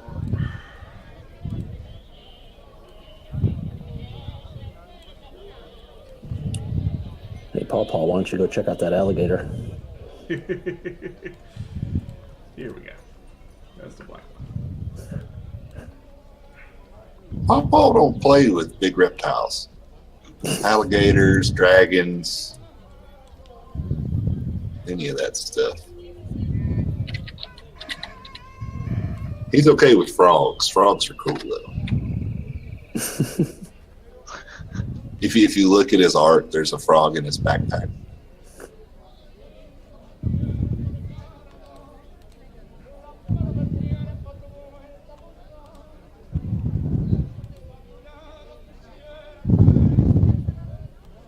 So yeah, if you are you guys able to see this map?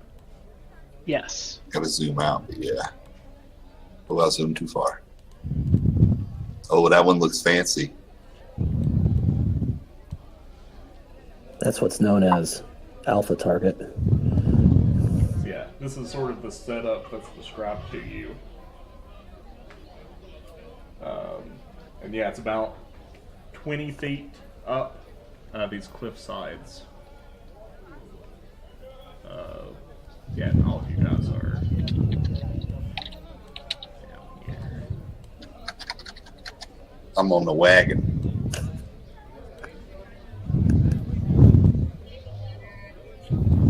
So like drop y'all off sort of out of sight of here and then get at full speed at this little guy.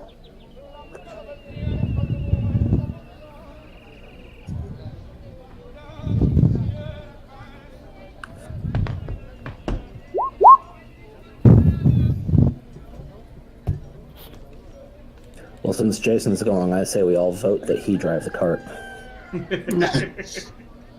Oh no, nobody's driving my cart but me. Okay.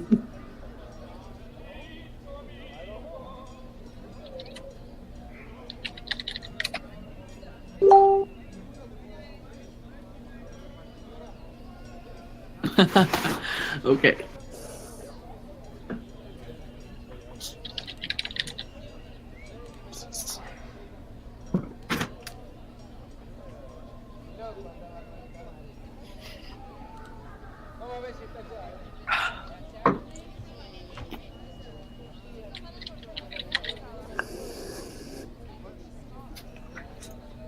yeah.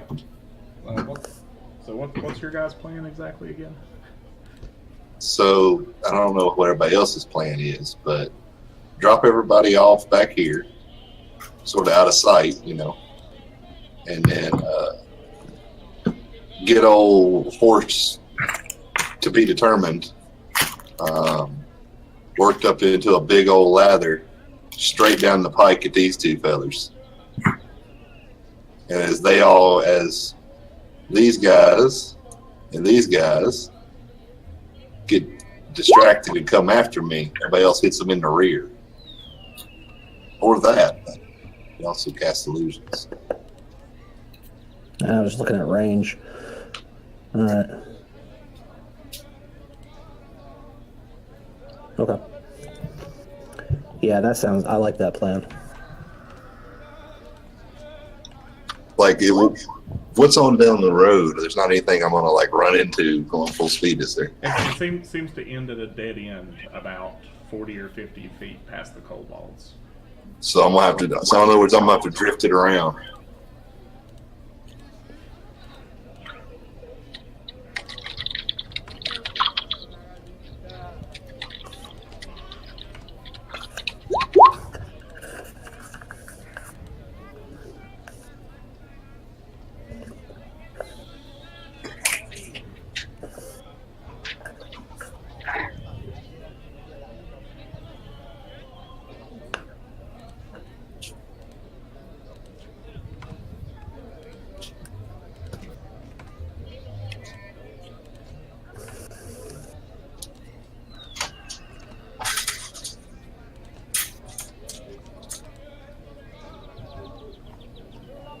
No worries.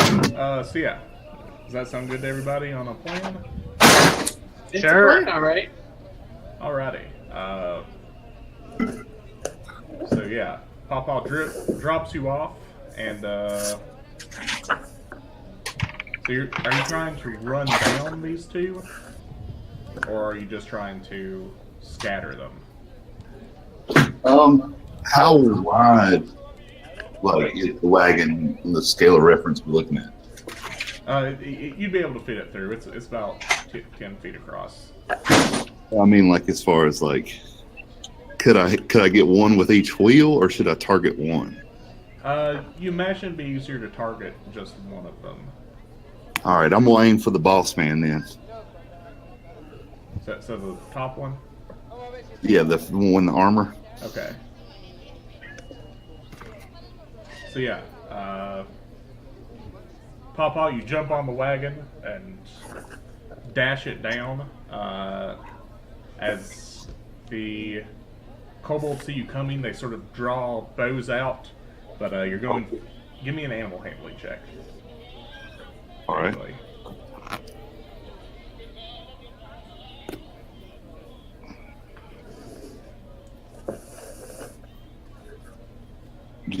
Did you see it, Ada? Mm-hmm.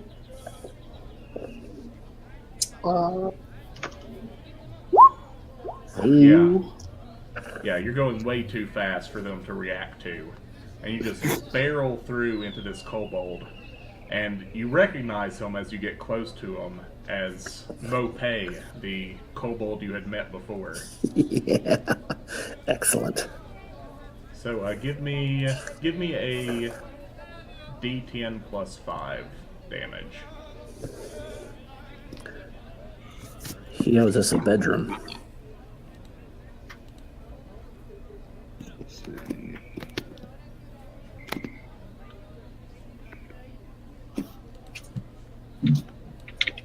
And if everybody wants to move their speed,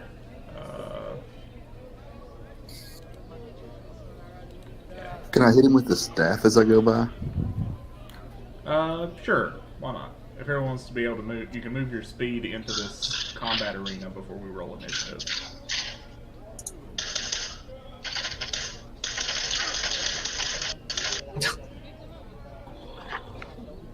As you chase the wagon down.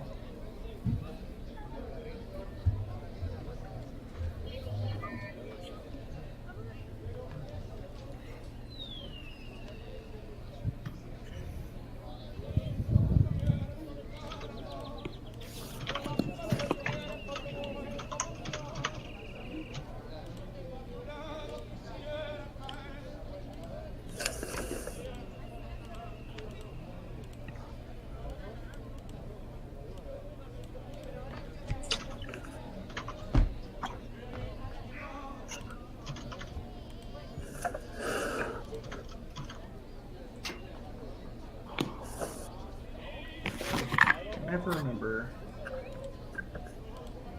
There we go. Never remember how to make this. Yeah.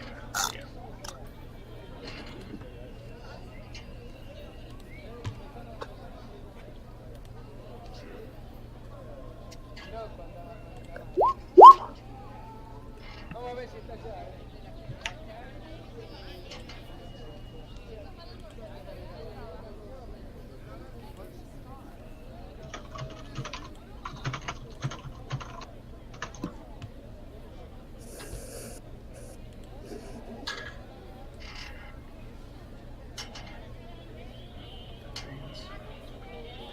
I can never figure out how to get this to roll correctly.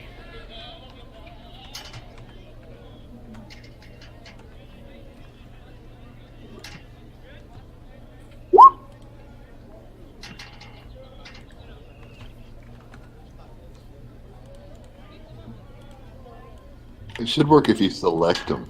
If you have them selected when you. Well, what happens is I select them, but when I click initiative, it's a character sheet error. Gotcha. It's giving me like a syntax error or something when I try to tell it to roll initiative.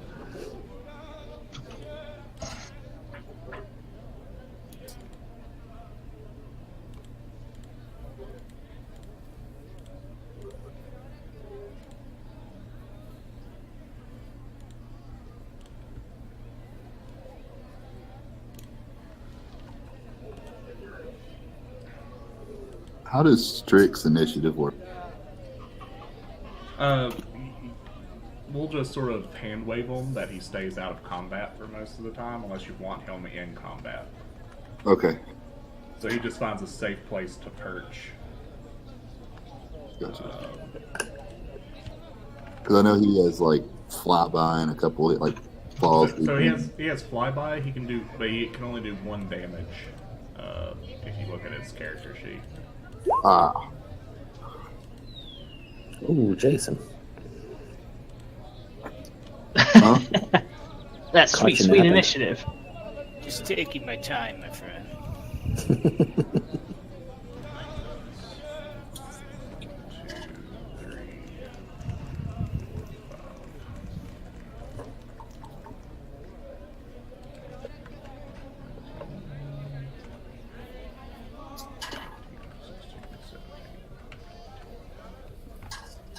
Is that everybody? Kelladrey, Rando? I don't know for me real quick. I'm sorry, what are you rolling? Initiative.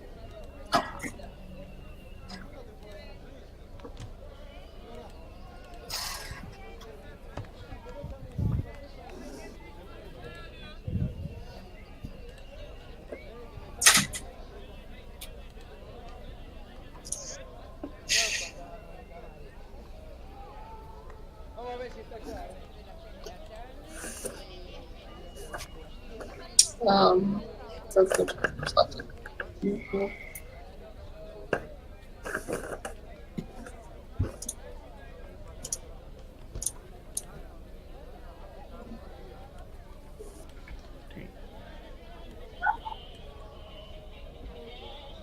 Alrighty.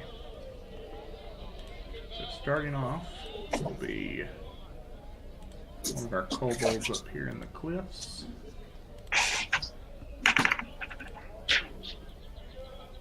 We will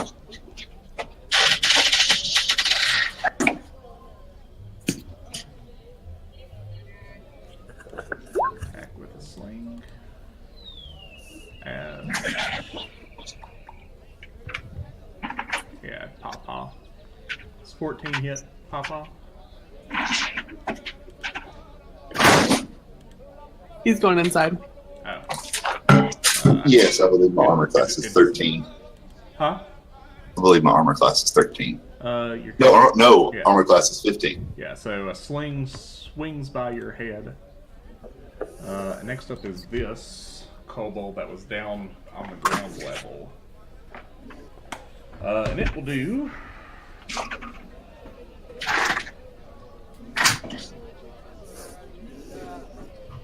Something a little different.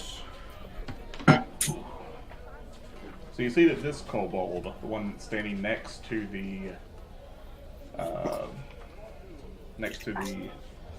armored one, which is Mope, he has sort of like cages and sacks and things around him.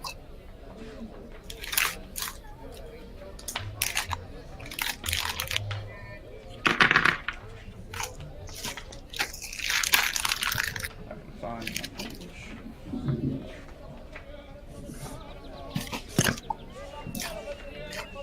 Here we go. He is going to move up on you. I'll assume I've hopped off the wagon. You can if you want to. Did you want to? Do I get an advantage for being on the wagon? Not particularly. Yeah, I sort of want to distance the horse from the kobolds. Okay, yeah. You can do that.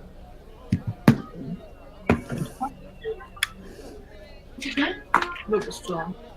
So you see he pulls out this stick, and it has a scorpion attached to the end of it. And he swings it at you. Okay. That is the most ghetto weapon I've ever heard of. And I imagine 8 does not hit. It does not. Okay, that's all he will do. That was shocking. Next up is All right. Rando. How high up the cliff are these guys? They're about 20 feet up. And describe are they on a ledge of some sort? Yeah, so basically they're on like a ledge where this cliff comes up and then it evens out at the top. And then how, if I were to go, because you got the spider climb thing going on, if I went up here and was chilling right next to, I guess, this guy, can you see that? Yeah. Can the other guys reach me? Or is it a narrow enough cliff or ledge that they're stuck in single file, or kind of what's going on? You'd think it's about 10 feet wide, so they could probably stand shoulder to shoulder, but not more than next to each other. Yeah. Okay. All right, then I'm gonna spider climb up to this guy. Okay. Yeah, you can make it. And I'm going to flurry of blows him. Let's see. Yep, that's what I'm doing. All right. So we'll start with the short sword and follow it with the unarmed strike. I didn't see what those do yet. Yeah, this seems to be just a standard kobold, and your short sword easily dispatches the first one. Okay. Then I'm going to use drunken movement, or what is it called? Did you want to use your second unarmed strike on the next one? Yeah, if I can, if I'm able to do that. Yeah, I'd say you could do that. Okay. So should I roll again, or do you want to just leave that there? We'll just use your second one, as the next roll. All right. I guess I'm done then. I will have spent. I'm good. Alrighty, yeah. So you guys see Rando sort of spider climb up the side of this cliff. And with a slash, he dispatches the first kobold, and sort of springing off of his sword step, he brings his heel down, completely killing the other kobold next to him.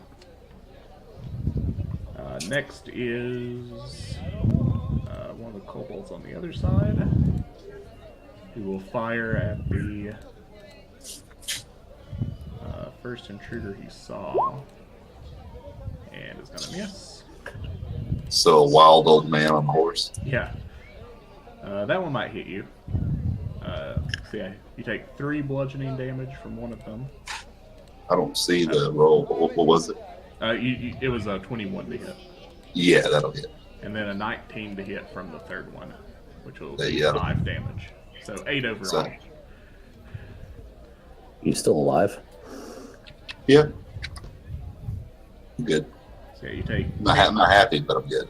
you take 8 damage from the kobolds, and next up is Sin. Oh, let's see.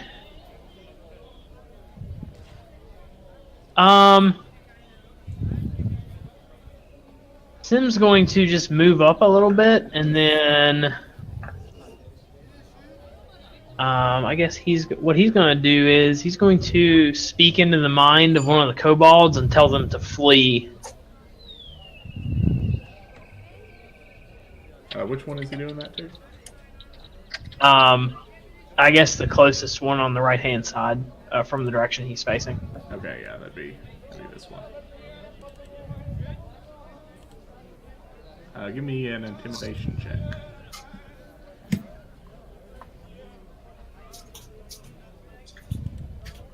Yes, watching. I'd say that'd be enough. Kobolds are very cowardly, and seeing his compatriots on the other bridge die, this kobold dashes off into the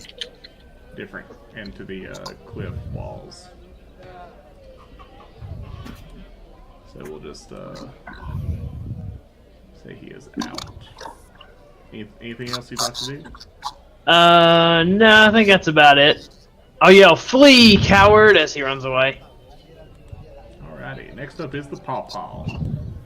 So you're next to this heavily armored mopay and a kobold with a scorpion on a stick. Oh. Oh, decisions. Yeah. So I'm gonna go with the one with the armor because he's probably the most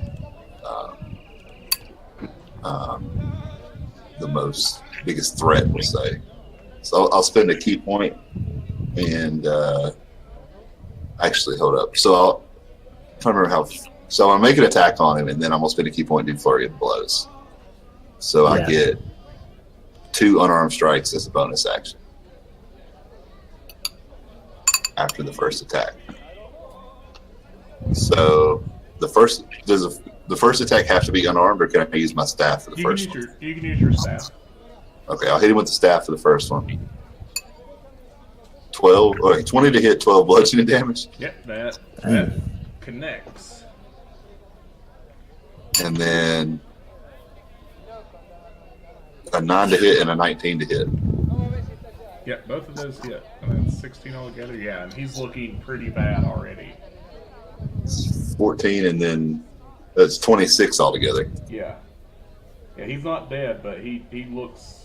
He's definitely bleeding under his armor from this flurry of blows you've sent at him. I'll put you down, son. He just got an old school whooping. He did. Anything else from Papaw?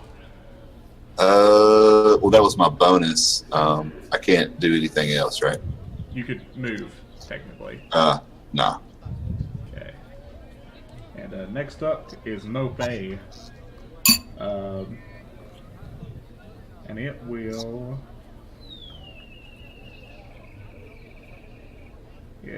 He has a spear, and he's going to try to jam it out towards Papaw.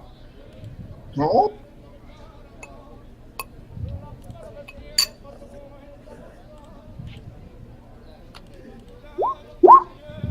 He swings it twice. 19 to hit. That'll hit. Why did it roll a 0 for damage? Doesn't make any sense. Well, I'm not really interested in wondering why.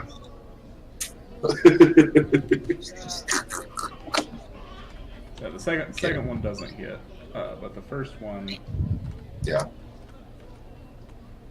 does 3 damage. Cool. And next up is Kelladrey. Okay, I'm gonna move forward.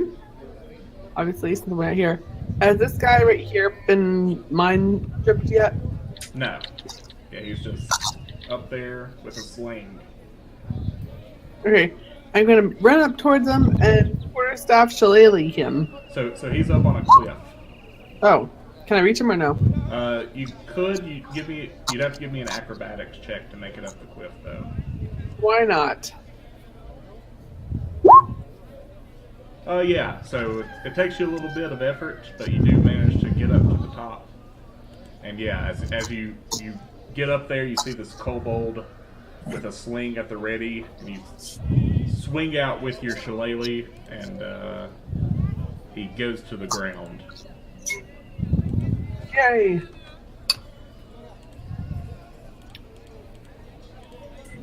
Okay. Next up is the doctor. Okay. Let me see. I'll move up to move up here and just want to check the range on this real quick.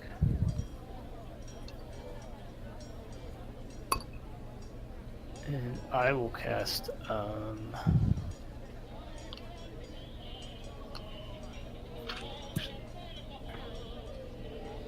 cast Bane.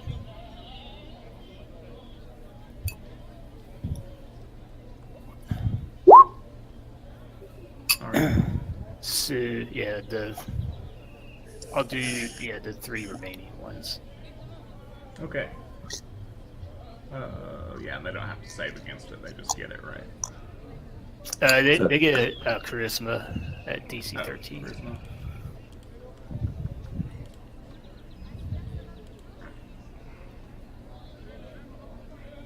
Oh, they have negative charisma. I don't think it's gonna. Oh, that's surprising. What's the DC on that? 13. 13. Yeah.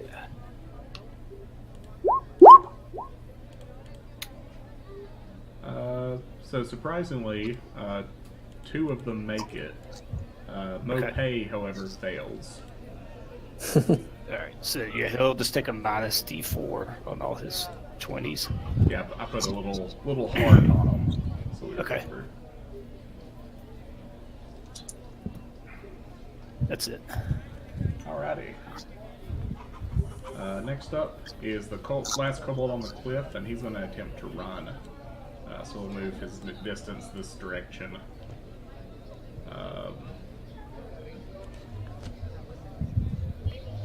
And we have the kobold with a scorpion on a stick. And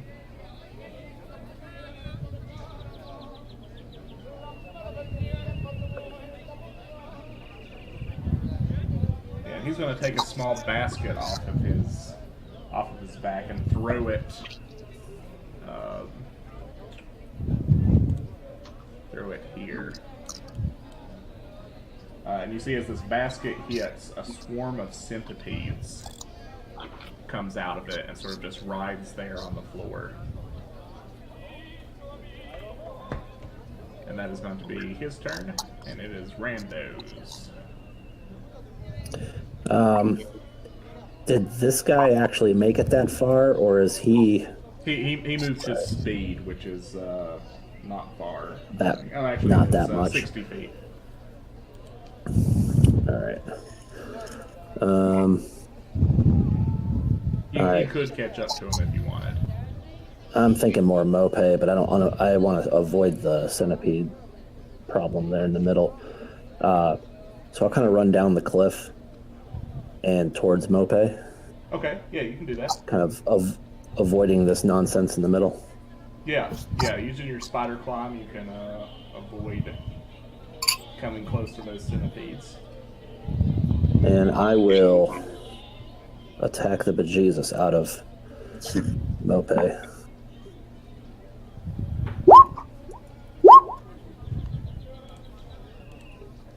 Alrighty.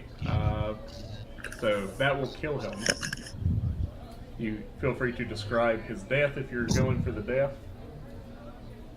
Should we talk to him? Too late. No, I think probably just a good slash with the short sword and it doubles him over, and then a good old uppercut knocks him down, and he's out. Are you killing him or are you leaving him alive? No, we should probably leave him alive. Okay. So he is unconscious. And I'm done. Okay.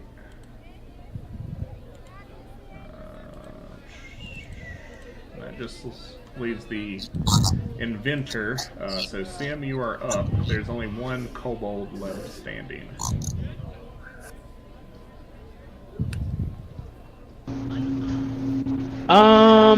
This is the guy with all the crates, crap. Yeah, he's got like crates and baskets, and he's got a stick with a scorpion tied to the end of it. Yeah, I'm gonna do the same thing to him that I did to the other. I'm just gonna whisper into his mind to flee. Yeah, and saying that, he'll just sort of take off. Do you want to take an attack of opportunity on him? I'm not. Papaw?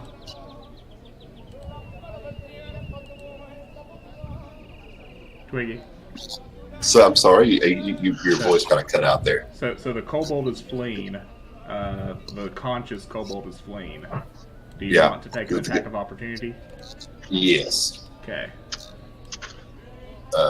Is it just whatever? Or Yeah, whatever your attack is, yeah. That actually does not hit him. Actually, 12? Yeah, actually does hit him. But it does not kill him. But, yeah, as he turns to flee, you give him a good crack across the back of the head, and he scampers off. Is anyone pursuing the last conscious kobold? Nah. Yeah? No? Can we talk? Can we kind of like inquire him as to why he's trying to ambush us? Like, as he's running? I guess. like, is there a way to knock him down? Or I mean, you have an unconscious kobold, Cool. and then you have the one fleeing. right? And you can definitely restrain the one fleeing if you want to like run up and like knock them down or something. I mean, we got the ringleader. I'm okay with them moving on. Okay. Okay. If no one's going to pursue, you are out of combat. The centipedes eventually disperse themselves, digging into the ground and into crevices in the sides of the walls.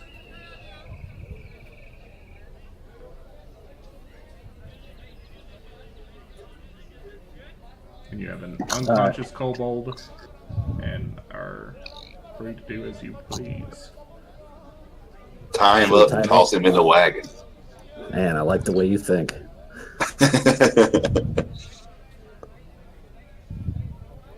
So you guys tie him up and toss him in the wagon?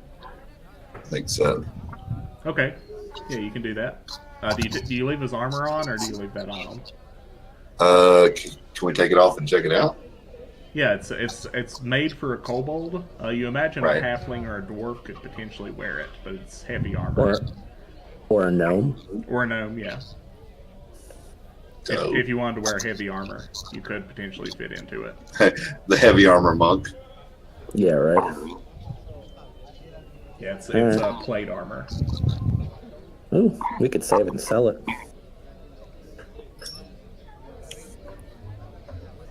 Alright, let's get on the road. So as you all retrieve the wagon to put them in, you see that there's a pile of stuff that these kobolds have been collecting. You find 10 gold pieces, 50 silver, and 3 rubies, sort of stuck in a pile in one of these cutoffs. Whoever's keeping track of that. Who's keeping track of treasure? It's anybody. If Gothrak was here, it would be him, but He's not. he's not. I just want to make sure nobody, like, 2 people don't put it down. So I'll get it. who wants this treasure? Might be the better. I mean, What is it again? You found some gold pieces and gemstones, basically, that these kobolds were hoarding back here. Yeah, I mean, Sim will take those. Okay. He's our most trustworthy guy, so yeah. Why is the rogue always the one that keeps the money?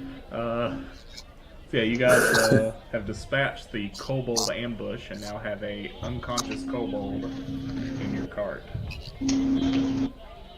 Let's feed him to the dragon.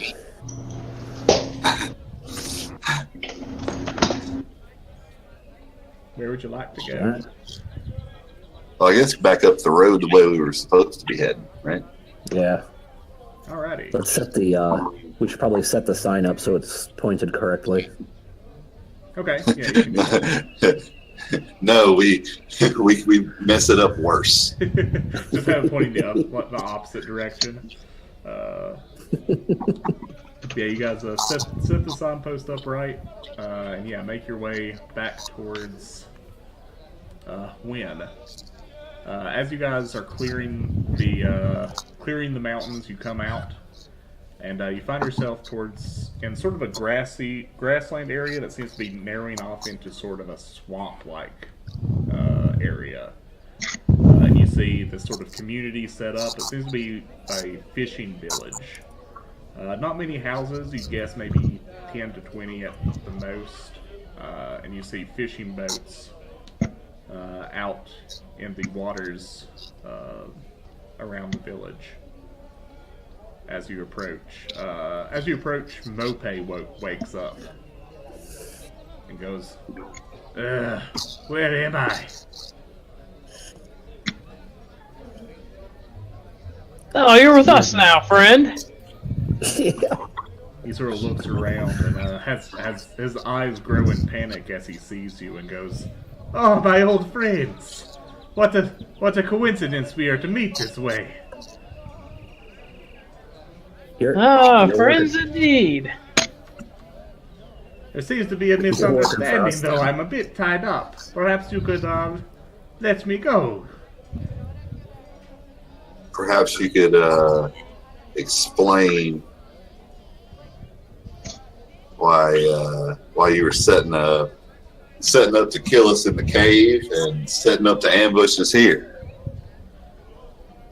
Well, I like the treasure, you see, and I was getting paid well to carry those things off and see them taken away, and then I got to keep whatever the adventurers had on them. Let's see. About that, who was hiring you for that? Oh, his name was Sunlace. Yeah, you knew that. A strange character. He paid me very well for just random junk.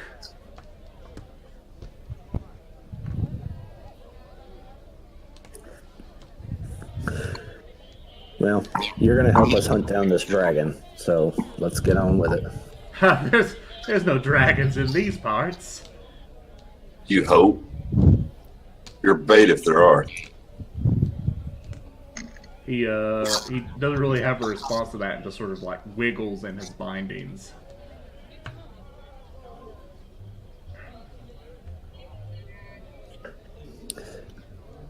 Alright, let's get on the road.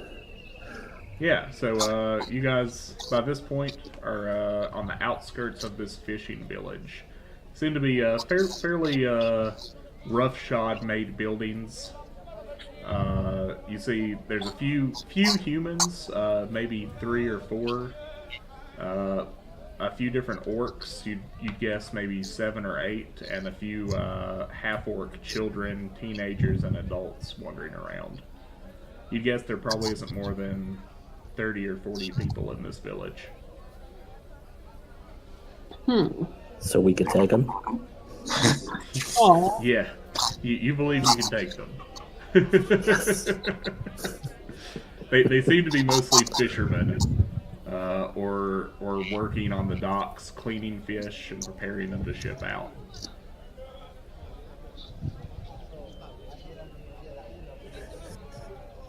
What were we supposed to do here? Look, there are accounts of a dragon in the area Alright, so we should ask around. that you were sent to investigate.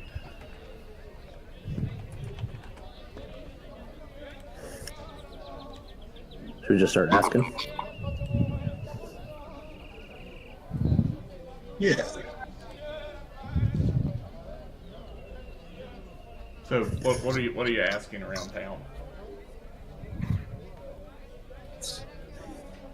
Y'all heard any big screeching off on the hills? No, I'm just kidding. But you're not. I mean, it's not best that I'm the one who does that. My social skills are limited.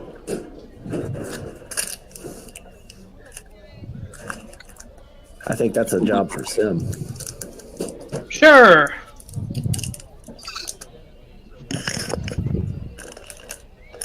So, What am I doing? that's a good question. What are you doing, Tim? Asking about the dragon. I think we should ask kids because they're more likely to be honest. We should find some kids to ask. You know what I mean?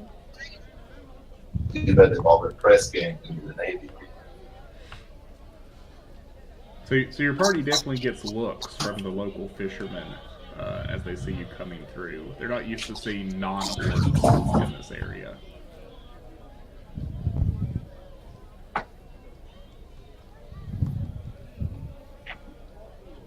Racist.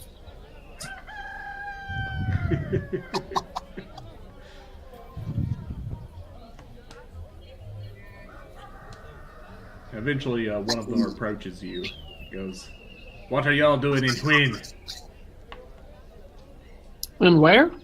Hwyn, the town you're in. Oh, our business is our own. Don't you worry about us. We're doing just fine. Well, this is my village, so I think it is my business.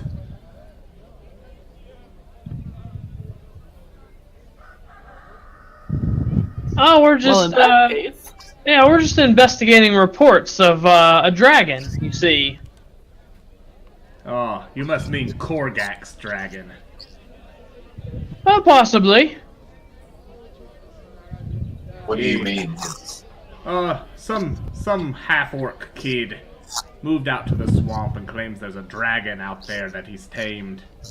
We didn't believe him, of course, but soon people started disappearing out there. We've never seen a dragon, but he at least claimed that one was out there.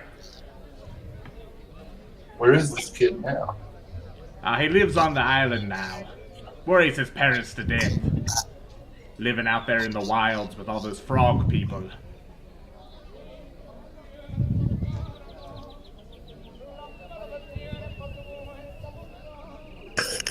Could we borrow a boat to get out to the island? I'm not much of the borrowing sort. Could we steal one of your boats to take it out to the island?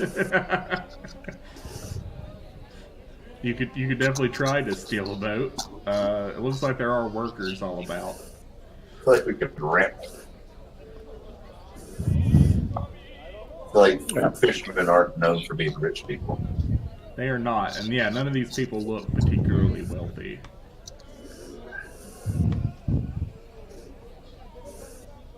Alright. I'll offer him 5 gold. He looks at it like it's more gold than he's ever seen in his entire life. I feel like you probably got that. You probably should have got that boat for 20 silver. He goes, "You Sorry. can keep the boat for this."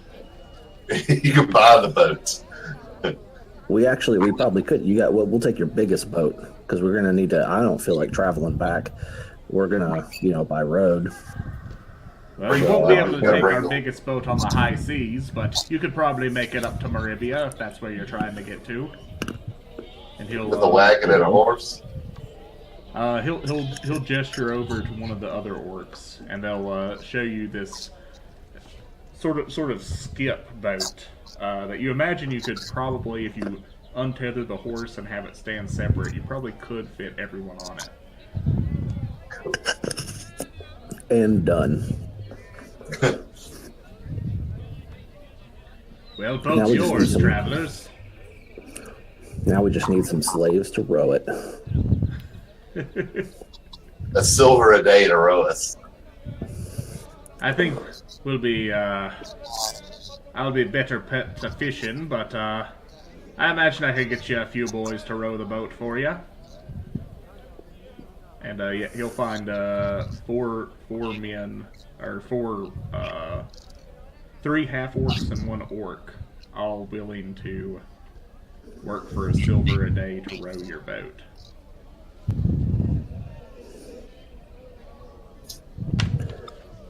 And we're off. Alrighty. So they set up and set you all up on the boat and begin sailing off towards Swin Island. Do you guys still have the map? Yeah, so this island sort of out here in the middle. As you make shore on it, the rowers will tell you that the fishermen don't really come out here. It's all swampland and not good for any fishing. Good for frog gigging, and I'll pull a frog out of my backpack. Yes, I imagine there would be plenty of frogs.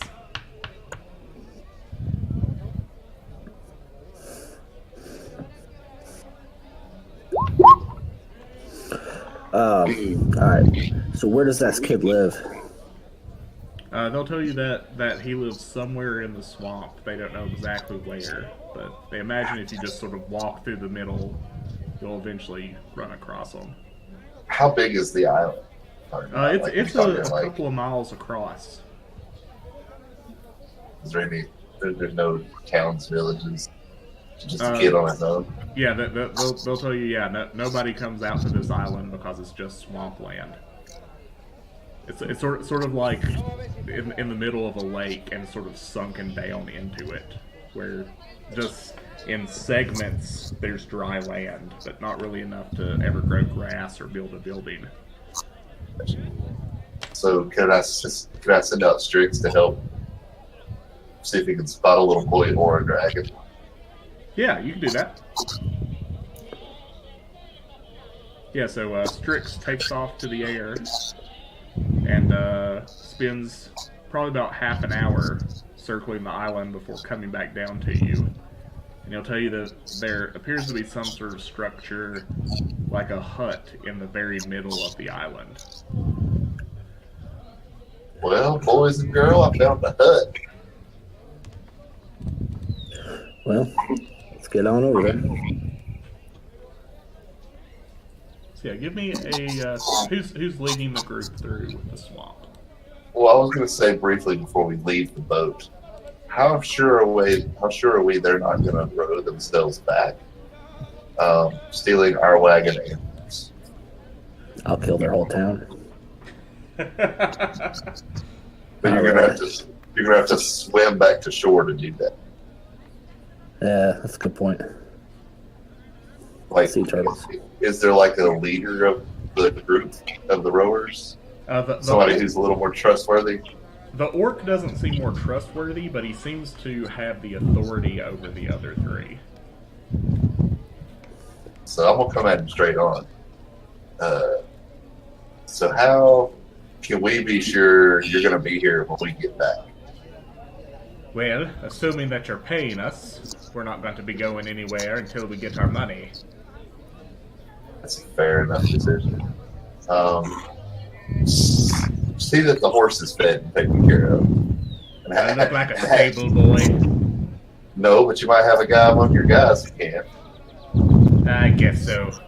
They're halfies, so I'm sure they'll be good for something at least. That's so true. I always forget how racist like fantasy worlds are. Always forget super racist. So yeah, you guys begin trudging through this swamp. Yep. Let's do this. Who's Elves are leading the trash. group? I guess I would be leading, considering I'm following where Strix told me to go. Okay, give me a survivalism check. All right. The being a bog hermit, I feel like this is sort of my wheelhouse anyway. Yeah, actually, yeah. Give me advantage. You're sort of used to this terrain. Okay. So you probably know a bit about. How do I? Do I just roll it twice? Since Yeah, I don't know how you to can just do roll it twice. Yeah. So yeah, for the most part, you're able to trudge through this and keep everybody's feet dry as much as possible. As you all are going, you begin hearing croaking coming here and there throughout the swamp as you're moving about it. Like normal croaking, or like It's very loud. 4 foot tall croaking? Yeah, definitely louder than a normal frog's croak. And as you're going, Papaw, Strix sort of chuckles to himself. What is it? We've got company.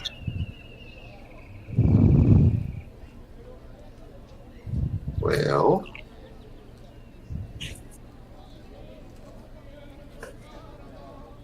so where are we on the map? So you guys haven't reached this area yet. Oh, okay. You're sort of just trudging through the swamp, and you begin hearing this loud croaking about you. Gotcha. How close are they? I'll ask him. Hard to say. Probably about 20 feet or so. Good. That's not far. No, it's not far. Not far for a 4 foot frog.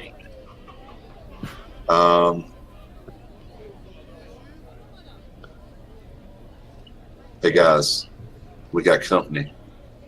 And as he says that, Dr. Grigori, you see this 4 foot tall frog man sort of come out about 15 feet from you on one of these dry patches and look over in your direction.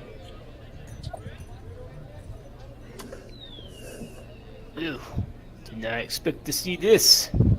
So hello, my friend.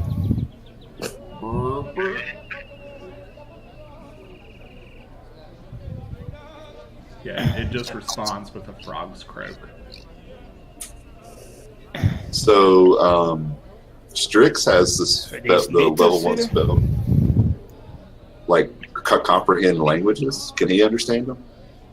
Yeah. So, using the abilities of Strix, you guys begin to hear the croaking sort of fades away to the background, and you begin to hear their voices as if they were speaking common. And they're coming out as... You only see the one currently, and they go, "Halt and surrender." Halt and surrender, you said? Yeah. So he can't talk to him and we can't talk to him, No, but he can understand them and tell us. Hold on. Comprehend languages. I'm not sure if they can understand you. Hold on a sec.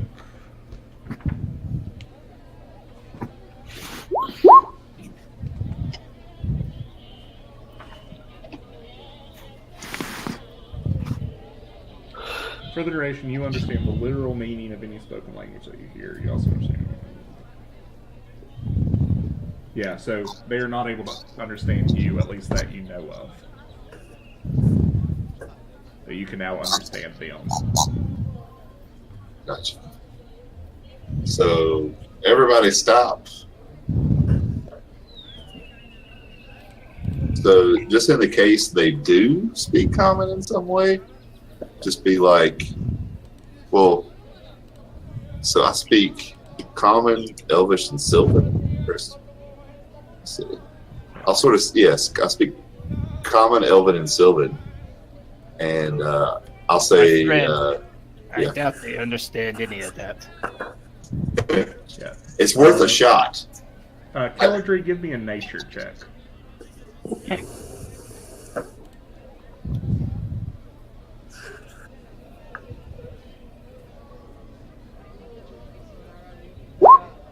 Yeah, as a druid, you'd probably recognize this as a bullywug. And you'd Oh, know that good. they only speak bullywug. Okay. Guys, they only speak bullywug. Well, what should we do? Because they're telling us to stop and surrender. Well, how many of them are there? You'd probably guess on the voices. Probably there's only 3 of them. How many? 3. Oh. Do they have weapons? The one that sort of popped up near Dr. Grigori is carrying a small spear. Okay. He's carrying a frog gig. Oh, that's not funny. It's a mean spear, though. It's a person gig.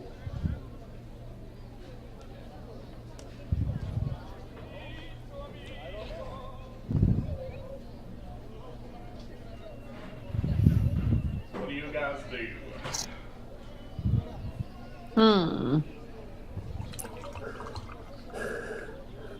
I'll just put my hands up.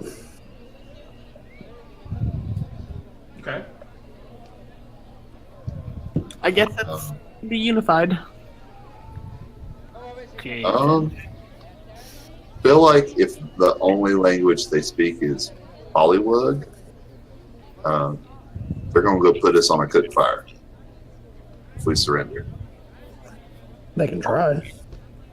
Well, if we surrender and they take our weapons, I got my weapons are attached to my wrist. As two more of these come out, sort of on the other side. As old as you are, my friend, I doubt you taste very good.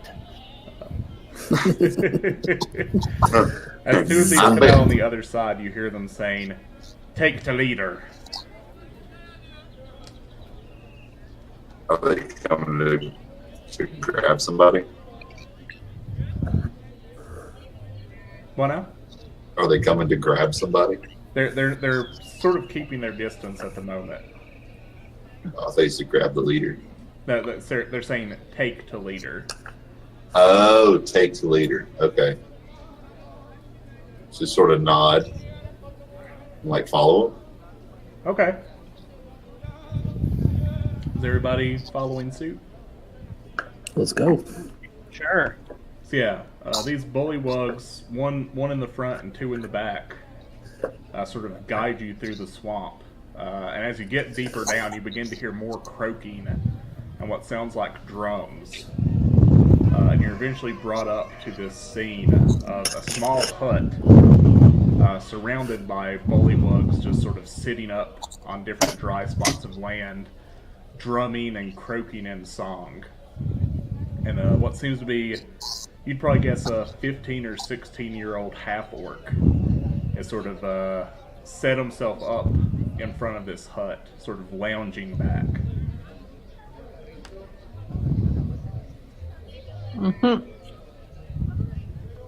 And they'll guide you towards this area, assuming you don't resist. Are we assuming that the half-orc is who they're referring to, the leader? You could assume that if you want. You could drown yourself in the swamp if you want. Just lay face down.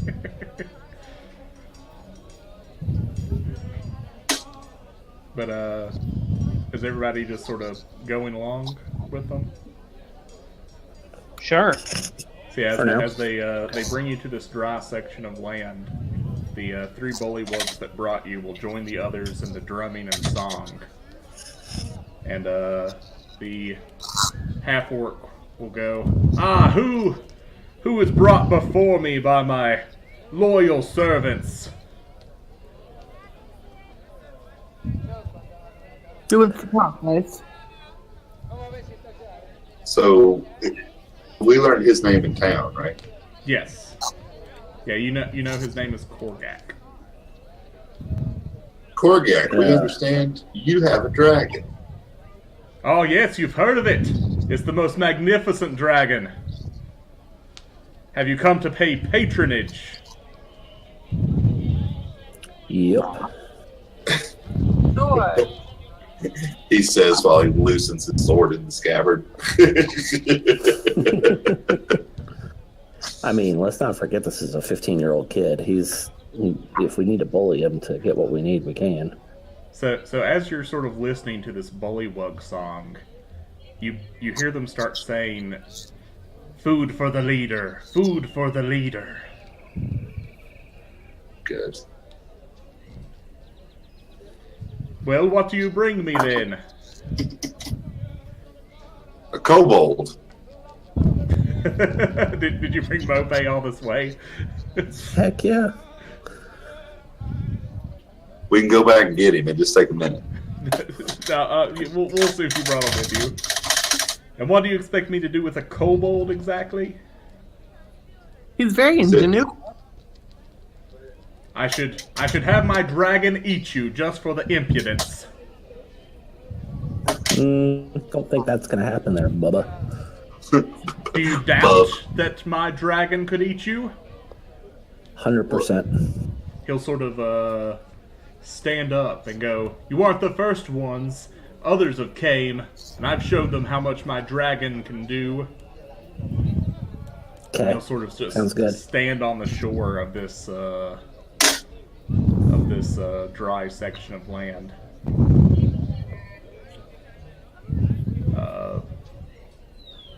Anyone doing anything else before this gets going? Well, can I use some hit dice? Yeah. If you haven't taken a short rest, you could have taken one on the boat. If you could take it a what? You could have taken a short rest on the boat if you haven't, Gotcha. or you need it. Gotcha. Can I throw a rock at him? Yeah, you can do that. Yeah, give me I'm gonna do that. Improvised weapon attack. What the hell is that? I think it's a D4 plus your dexterity or something like that.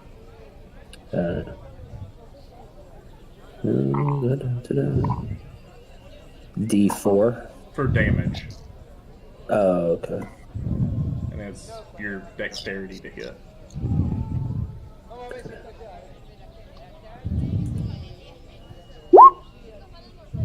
Yeah, that'll hit him.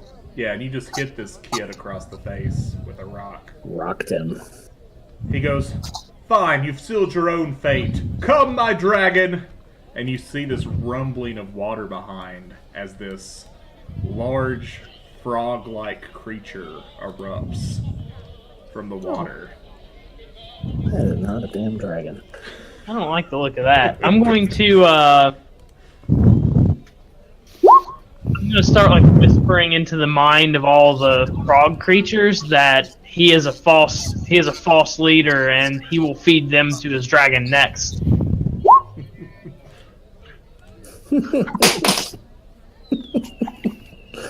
And slowly back away. Yeah, the bullywugs seem to mostly not be paying attention. A few of them look sort of nervous at one another, but a good majority of them keep drumming as this creature wraps a tentacle around the kid and then works its way up towards the edge of the shore towards you. And everyone roll initiative. Oh. Why can I never remember how to make this thing pop up? There it is. Are our tokens on this player? Yeah, we need tokens on here. Yeah, let me pull those up here. I see Papaw. Papaw got himself. Are we over here on the little island with him? Yeah, you're somewhere on this little island. If you want to pull your token over to it. Yeah, the bullywugs do not seem to be engaging you. They seem to be doing their own thing.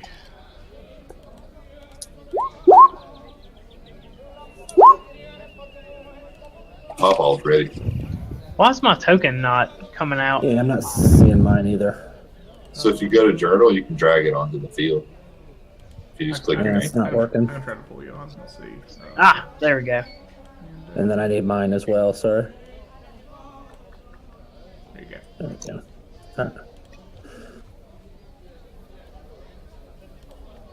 Pawpaw's on his game in the swamp now. It's home turf.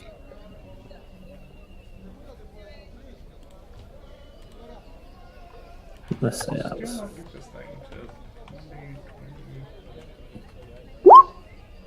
7. It is very slow. Is this an Otayu?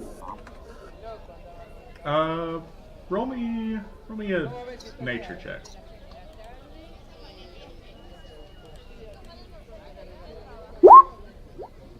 Yeah, you've probably heard a story of this sort of thing. It is called a frog behemoth. Oh God! But from what you've heard of them, they're supposed to be a lot bigger than this one. From what you've heard, these things are supposed to be like 15 feet wide and 20 feet tall, but this one seems a lot smaller. You'd guess it's probably a young one.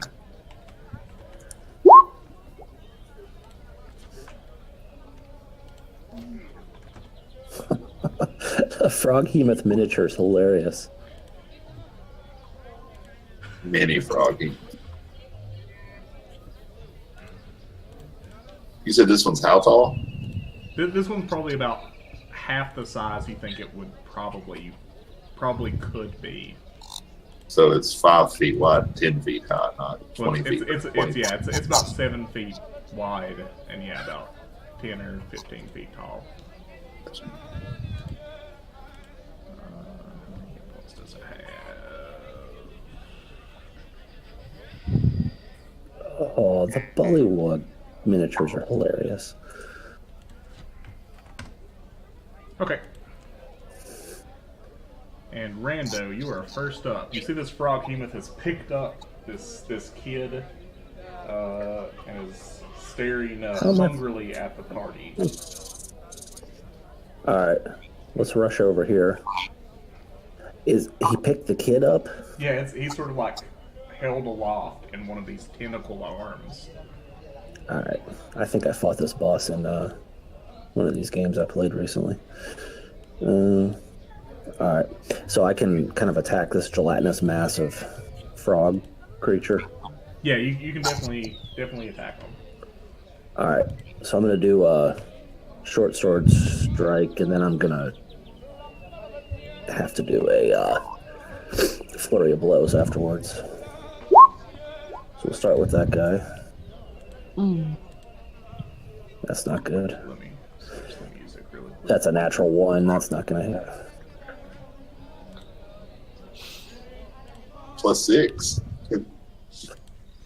Yeah, can't beat that. So he only has, and then- he doesn't have very high AC, but yeah, that doesn't hit. Okay, and then my flurry of blows. That and that. That'll do. Both of those hit. Yeah. That's 11 damage. Alright, and then I probably should use Drunken Technique, and which will give me disengage. Okay. I'm gonna back off. Alrighty. Yeah, you land a couple of blows against this thing. Yeah, they just sort of collide with his sort of scaly, pudgy body. He doesn't seem to take a lot of damage from it, but Yeah. next up is Papaw. What are the little guys doing? They sort of still Yeah, they're just jubbing, They're just drumming and singing. wub-nubbing. Yeah, they're bullywugging. It's basically They're- Flurry Fest. They're going full Ewok. Yeah, they're yeah, exactly. Getting all up in some jub nub.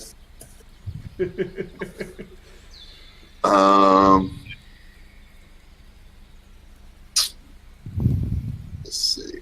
Okay, let me check a range on something real quick. Let's see. 24 plus 3 is not much. All right, I'm gonna throw a dart. We'll see how it goes. It's 20 to 60 feet, so I guess I'm sort of in that window. Yeah, you're in there. Yeah, he's only 10 feet away. Yeah, that will hit.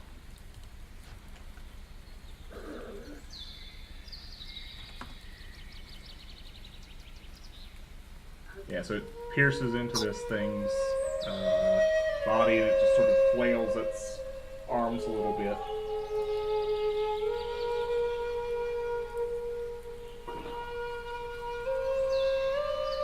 I think that's the DM way of saying you just pissed it off. Anything else from Papaw? Still rocking one attack at level 4. Right? Yeah. Yeah, I think so. All right. Yeah, I'm gonna sit where I'm at. Alrighty, Sim, you are up. This thing has emerged pretty much right next to you.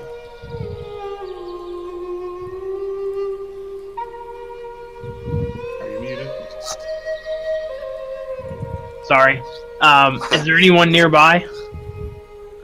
You've got the kid up in the tentacles, and everybody else is about 10 feet away from you. Okay, I'm going to disengage, move back, like, to there, and then I'm going to... I want to whisper into the frog's mind that he will die soon, and we will be the method of his destruction. Alrighty. Yeah, a voice that this frog does not understand starts talking in his mind.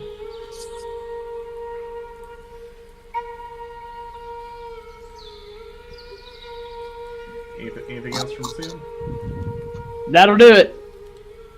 So yeah, next up is the kid who's being held aloft by this frog behemoth. He goes, "Terror at its splendor! Look at my magnificent dragon!" And that's all he will do. Kelladrey, you are up. Okay.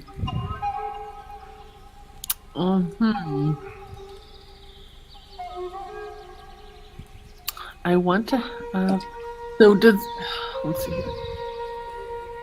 Can I do like a produce flame and like make a ring of fire around the giant frog? So it's pretty wet around here. You could definitely attack with produce flame. Well, I'm just anti-wet, like, you know what I mean? You imagine.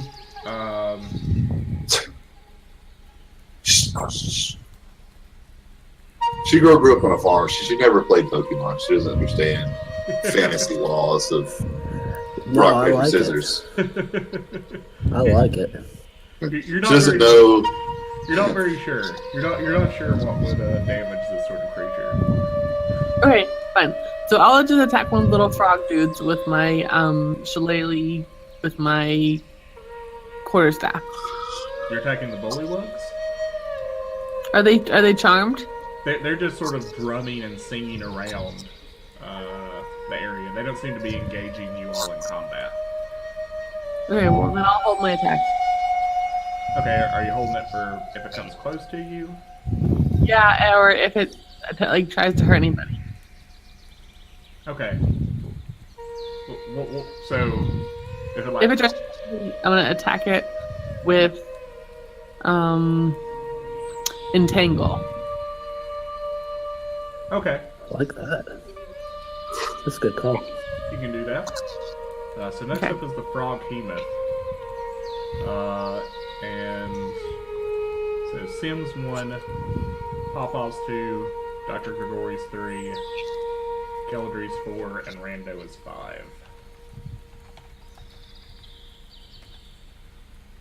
So it is going to stick out its tongue and it'll zip towards Papaw, and he's going to try to reel Papaw in.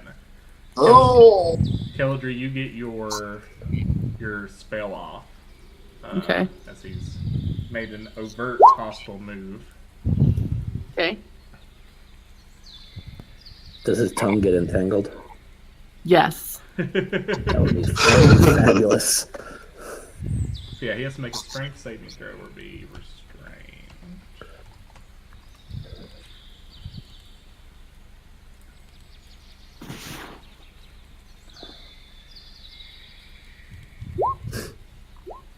Yeah, and the vines do not seem to be able to restrain this massive creature,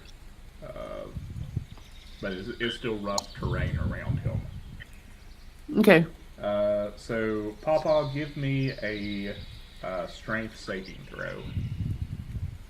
okay. to resist this tongue trying to pull you towards his mouth. Oh, That's not dear. good. Ruh-roh. I was even proficient in everything. Am I about to be frogging off? Yes, it's not gonna be good. Hold on a sec. I just got a wagon. We'll I haven't carry even him on it. named my horse yet. Oh God. So 26 to hit. Yeah. Oh my and lord. 17 piercing damage. And a DC 21 con saving throw. Yep. Okay. Hang on. Minus 17. You ready to watch the little green bar? Ow. Oof. Ouch. And then con saving throw. Oh, I think I'm not proficient in that. Yeah. So this frog behemoth bites down, and you see it swallow Papaw. Oh my. And it's Papaw, you're currently inside of the frog behemoth. What's it like in there? It It should is be easier to hit. it is slimy and wet and squishy. It is not a good feeling. It's like being inside of a used condom. Oh. Oh no! Hey, is The anybody smaller else creature, hear him? I'm blinded and restrained. Okay, have Is touch. anybody else? Hey, Papaw, is anybody else in there with you? Is there? I'm I'm blinded. You do not see anyone in there. That's an excellent question. See, Jeff, how the hell are you, man? Yeah, you don't Not- see anyone in there. Not great, Papaw. Not great. You do see the Froghemoth sort of like dangles the half orc over his mouth as well, sort of contemplating devouring him. Next up is the doctor. Let's see. So I can't see Papaw, correct? He's just Yeah, currently he is in total cover. okay. You can't hurt me by stabbing it. I am going to do blindness on the Froghemoth. Okay.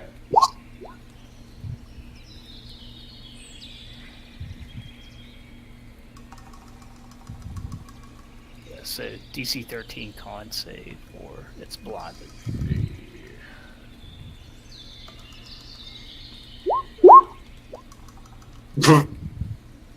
He is Good grief. he is not Ouch. blinded, unfortunately. Yeah, and then I'll take a step back. That'll be my turn. Don't worry, standing back. I was standing right beside you when he grabbed me. Okay, next up is Rando. Alright. Rando's gonna run up. How high off the ground is that kid? He's about 10 feet, you guess. I'm not gonna go. 10, 15, something Oh. in that area. Unless, can I run up the frog creature? Yeah, sure. Let's do that. I'm gonna run up the frog creature and attack the boy. Okay.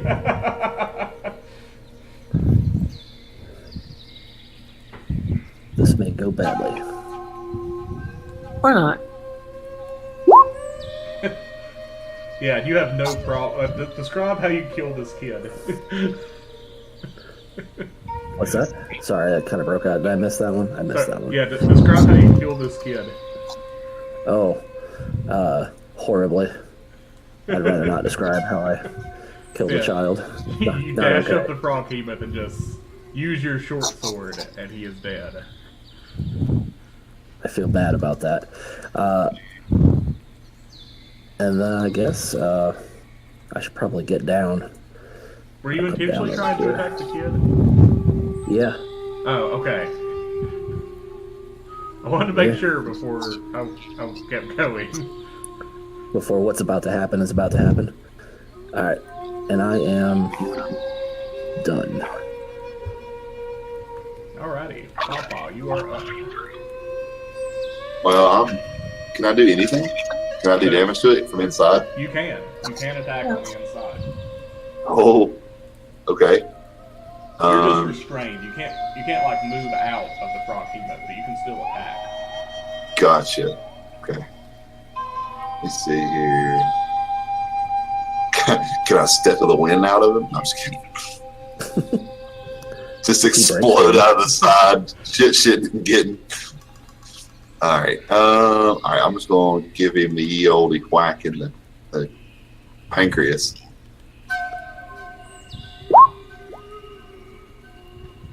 Yeah, So critical. It's hard to miss. That will hurt. Yeah. So if he takes 20 damage in a combat turn, he spits me out. Is it 20? I don't. I think it said in the Yes, that's right. 20 damage or more from a single turn from a creature inside of it. Okay. So you do have. You could, if you use Flurry of Blows, probably stack that up above 20. Okay, I can try that then. That's 12. Let's see. So let's see. Come on, I need 8 between 2. Hey, if I hit it at all. Did I hit it? You got it. That's 11. Okay, yeah, and it will spit you out from the damage out in front of it. So you all see as this thing sort of twitches with what seems to be some sort of internal pain and just Indigestion. spits Papaw out onto the ground. You're prone, but you are outside of the Froghemoth again. So I'm just splatting out on the swamp. Yeah, he's just sort of like spit you out. Nice. Next up is Sim. Is Papaw within 5 feet of that creature? He is. I think I'm actually 10 feet. Yeah. He Yeah, takes up is that. He takes up that whole 4 squares. Gotcha. Yeah, just I'm gonna- imagine he's standing like up. right, If it's I'm more gonna- advantageous, yes. If not, no. I'm gonna run up right there and make an attack and an offhand attack with my short sword. Alrighty. If I can get roll 20 to cooperate.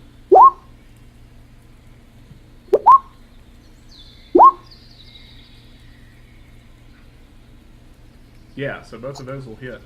Do you get sneak attack on those, right? Yes, I do. I was just waiting to see if they hit.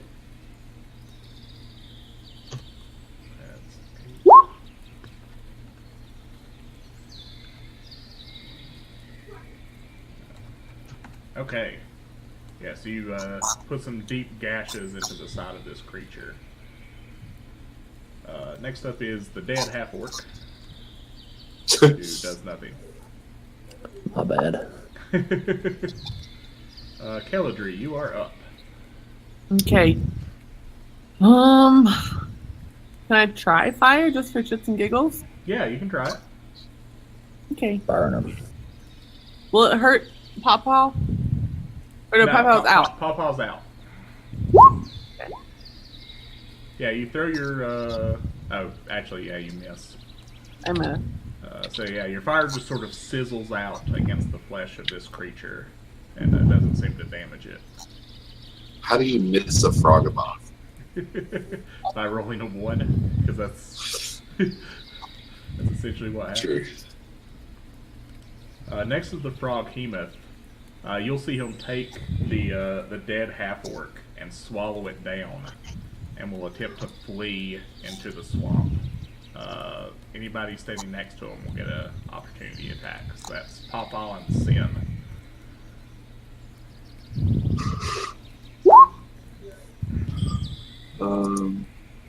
It's just a melee. Well, if I click that.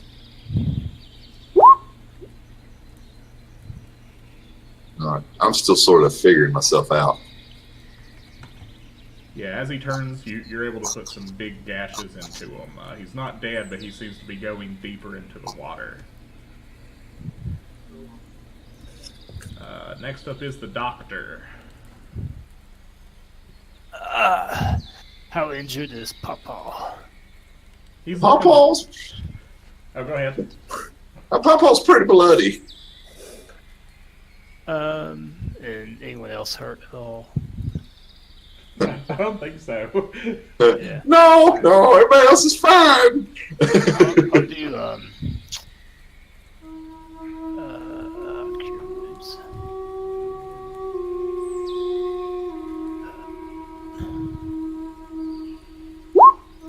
There you go. Hey. It's helpful.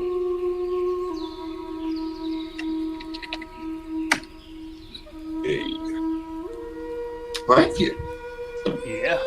So if y'all have ever seen the scene in A Brother Bar right there when they wake up in the barn and George Clooney's like, my hair, as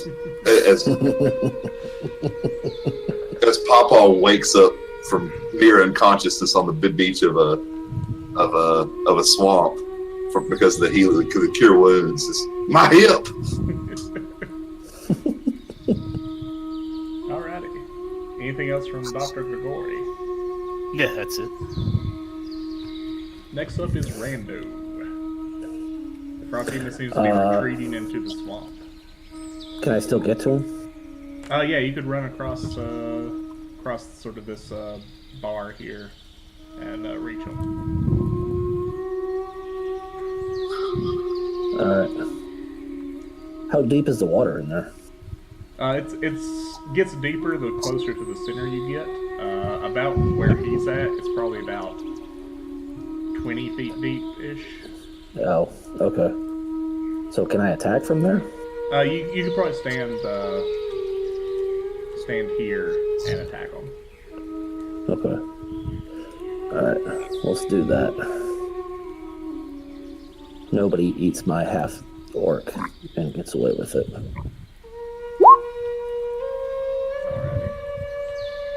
And then I'll use a flurry of blows. Okay. One misses, one hits. Describe as you kill this frog demon. Dang. Tie his eyes into knots. He just falls over and floats. I think this thing took one too many hits to the blubber. Now it's just a floating mass of blubber. That was satisfying. Yeah, so now you have a dead frog behemoth floating in the water. The bullywugs stop their drumming and just start croaking to one another. What does Strick say they're saying? He says that they're debating what to do with their leader dead. The leader seems to have been the frog behemoth and not the half-orc. They should follow us.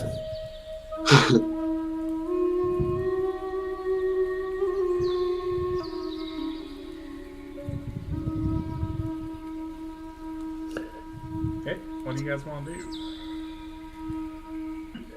We probably should bring the boat. Yeah, I was gonna say, how far? On it. Yeah, you're a bit of a trip from the boat currently. You're basically in the center of this island. Could we foreseeably get the wagon there to tow it back? Or the draft horse to tow it back? It's swampy terrain. You could potentially do it. You imagine it'd probably take the better part of a day to try to tow this thing out. Well, that would give the half-orcs back at the boat something to do.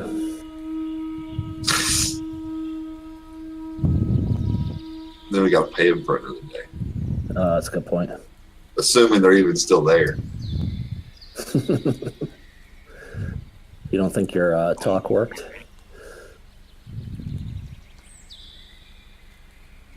Alright. Never trust a half-orc. Oh my god. Alright. say we, not to be cheap or anything, but I think we need to bring this back just for the.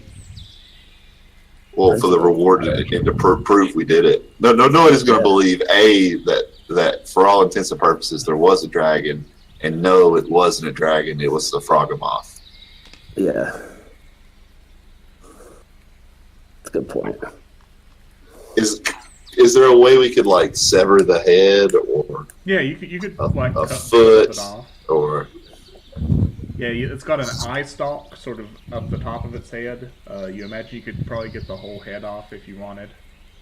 Yeah, We should do the whole head. It's For also sure. got pretty distinct tentacles. Could I somehow cut the tentacles off and fashion them as a whip, like onto my arms? You imagine that if you got like a craftsman, they could probably make some sort of whip for you out of them. Excellent. I'm not doing that. Okay. All right. Let's get the bullywugs to help us carry it. Oh, we can't talk to him now. Oh, that's a good point. All right. Let's then cut the head off and head back. Yeah. Okay. So yeah, you guys cut this bullywug's head off. As you do, you see down in the throat the feet of the dead half-orc. Should we pull him out and take him back to his parents and tell him that the bullywugs killed him?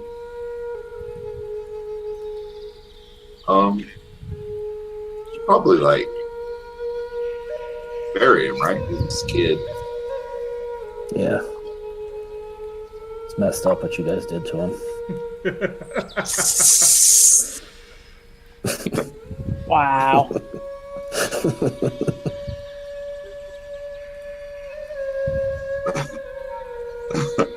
So what are you guys doing with the half-orc? Are you leaving them in the body? Or We should take him back. Yeah. Okay. So yeah, you guys. That means You guys pull them out of this frog human's corpse. And is everybody making their way back? Are they gonna search the hut? that sounds like a good idea. Yeah. So yeah, as you search the hut, you find that there's a few sets of clothes and armor in here, potentially from people that have wandered into the swamp and been eaten by this half-orc's quote-unquote dragon. You also find a mace leaning up against one of the walls. It seems to be pretty well made. Or a mace? Hold on. Let me consult my handbook because I forgot what it is.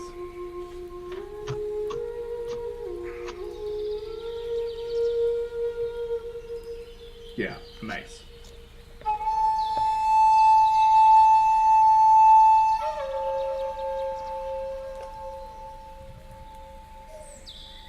And I grabbed the mace and nobody. I mean, I don't use a mace. Anybody use a mace? No. Nah. No. I mean, Papaw grabbed it. Okay. Yeah, it seems to just be a well-made mace. There doesn't seem to be anything particularly distinct about it. You imagine it's the mace that off maybe a guard or something that the half-orc had picked up with intentions of using. How do I add that to my sheet? You've gotta hit the edit button. Yeah, and then add or modify. Yeah, add. Yeah. Okay. Well-made mace. Yeah, you also find about 75 copper pieces and 20 silver. Not a lot of money, but a little bit in a pouch.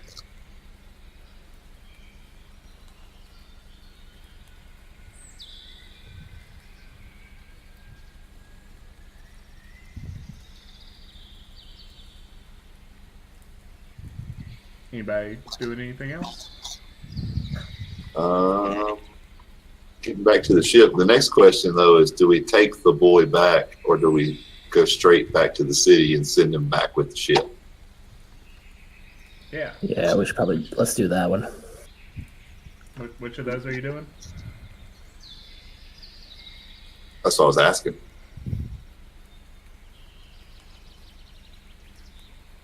I think we just kind of let him be. Let's take him back and just pretend like nothing happened. Yeah. Says the guy who guts him.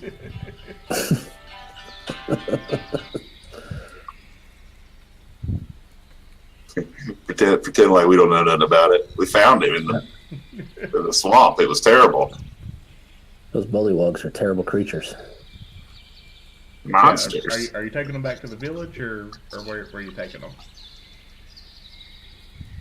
What do the rest of you guys think? I think you should bury him there. And, do we have to go back to the village? You wouldn't have to. I mean, we did buy a boat. What about all of our half-orc rower?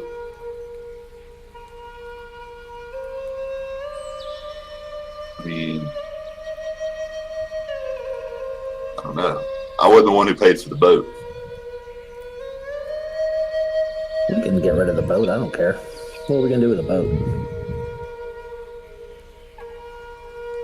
Well, how do we... Well, we ride the boat back, but once we get there, we can just leave it. Yeah.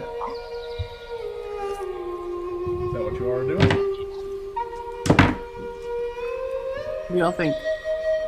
Yeah. Alrighty. I'm okay with that. So what are you doing with the body of the kid? We'll just leave him in the boat. Leave him in the boat?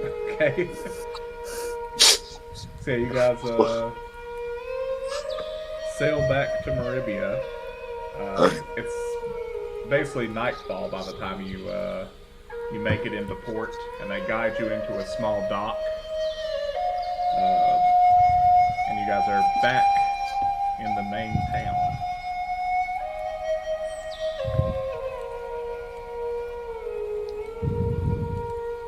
Meanwhile, I move the map. I need a better way of doing this. Excuse me while I whip this out.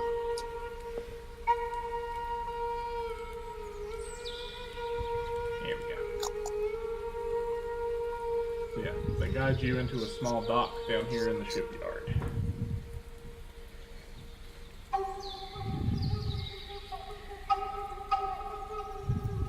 And you guys doing anything with the boat? Are you having them stay there? They'll work for you as long as you pay them your agreed upon amount. Let's just tell them to wait here, and we'll be right back. Oh no. I mean, to be fair, we could have a reliable income of half-orc fishermen. It's true. They work for us now.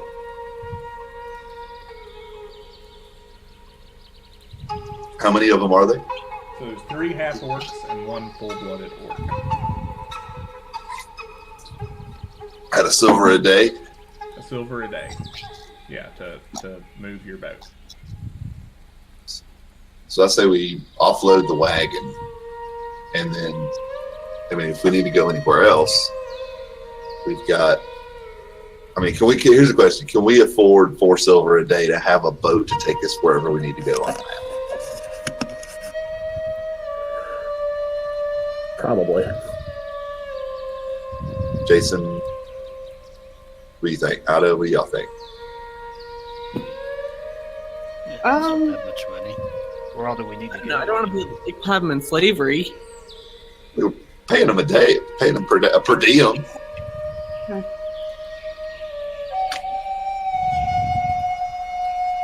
Why don't we just ask them? The easy answer? I mean, they'll work for you as long as you pay them. Okay. Well, So if that's we give them, there's there's what 20 silver and a gold, right? Or is it 10? It's 10. 10. 10. So if we give them 2 gold, that gives us 5 days of having our own personal boat crew, right? So it's yeah, that adds up. Yeah, because it's a gold and a bit extra every 2 days. Yeah. Or 3 days, I mean. Wait, no. Yeah, it's 4 silver a day. So 4 silver, 8 silver, a gold and 2 silver, a gold and 6 silver. Yeah, 2 gold will get you, 5 days. You're right.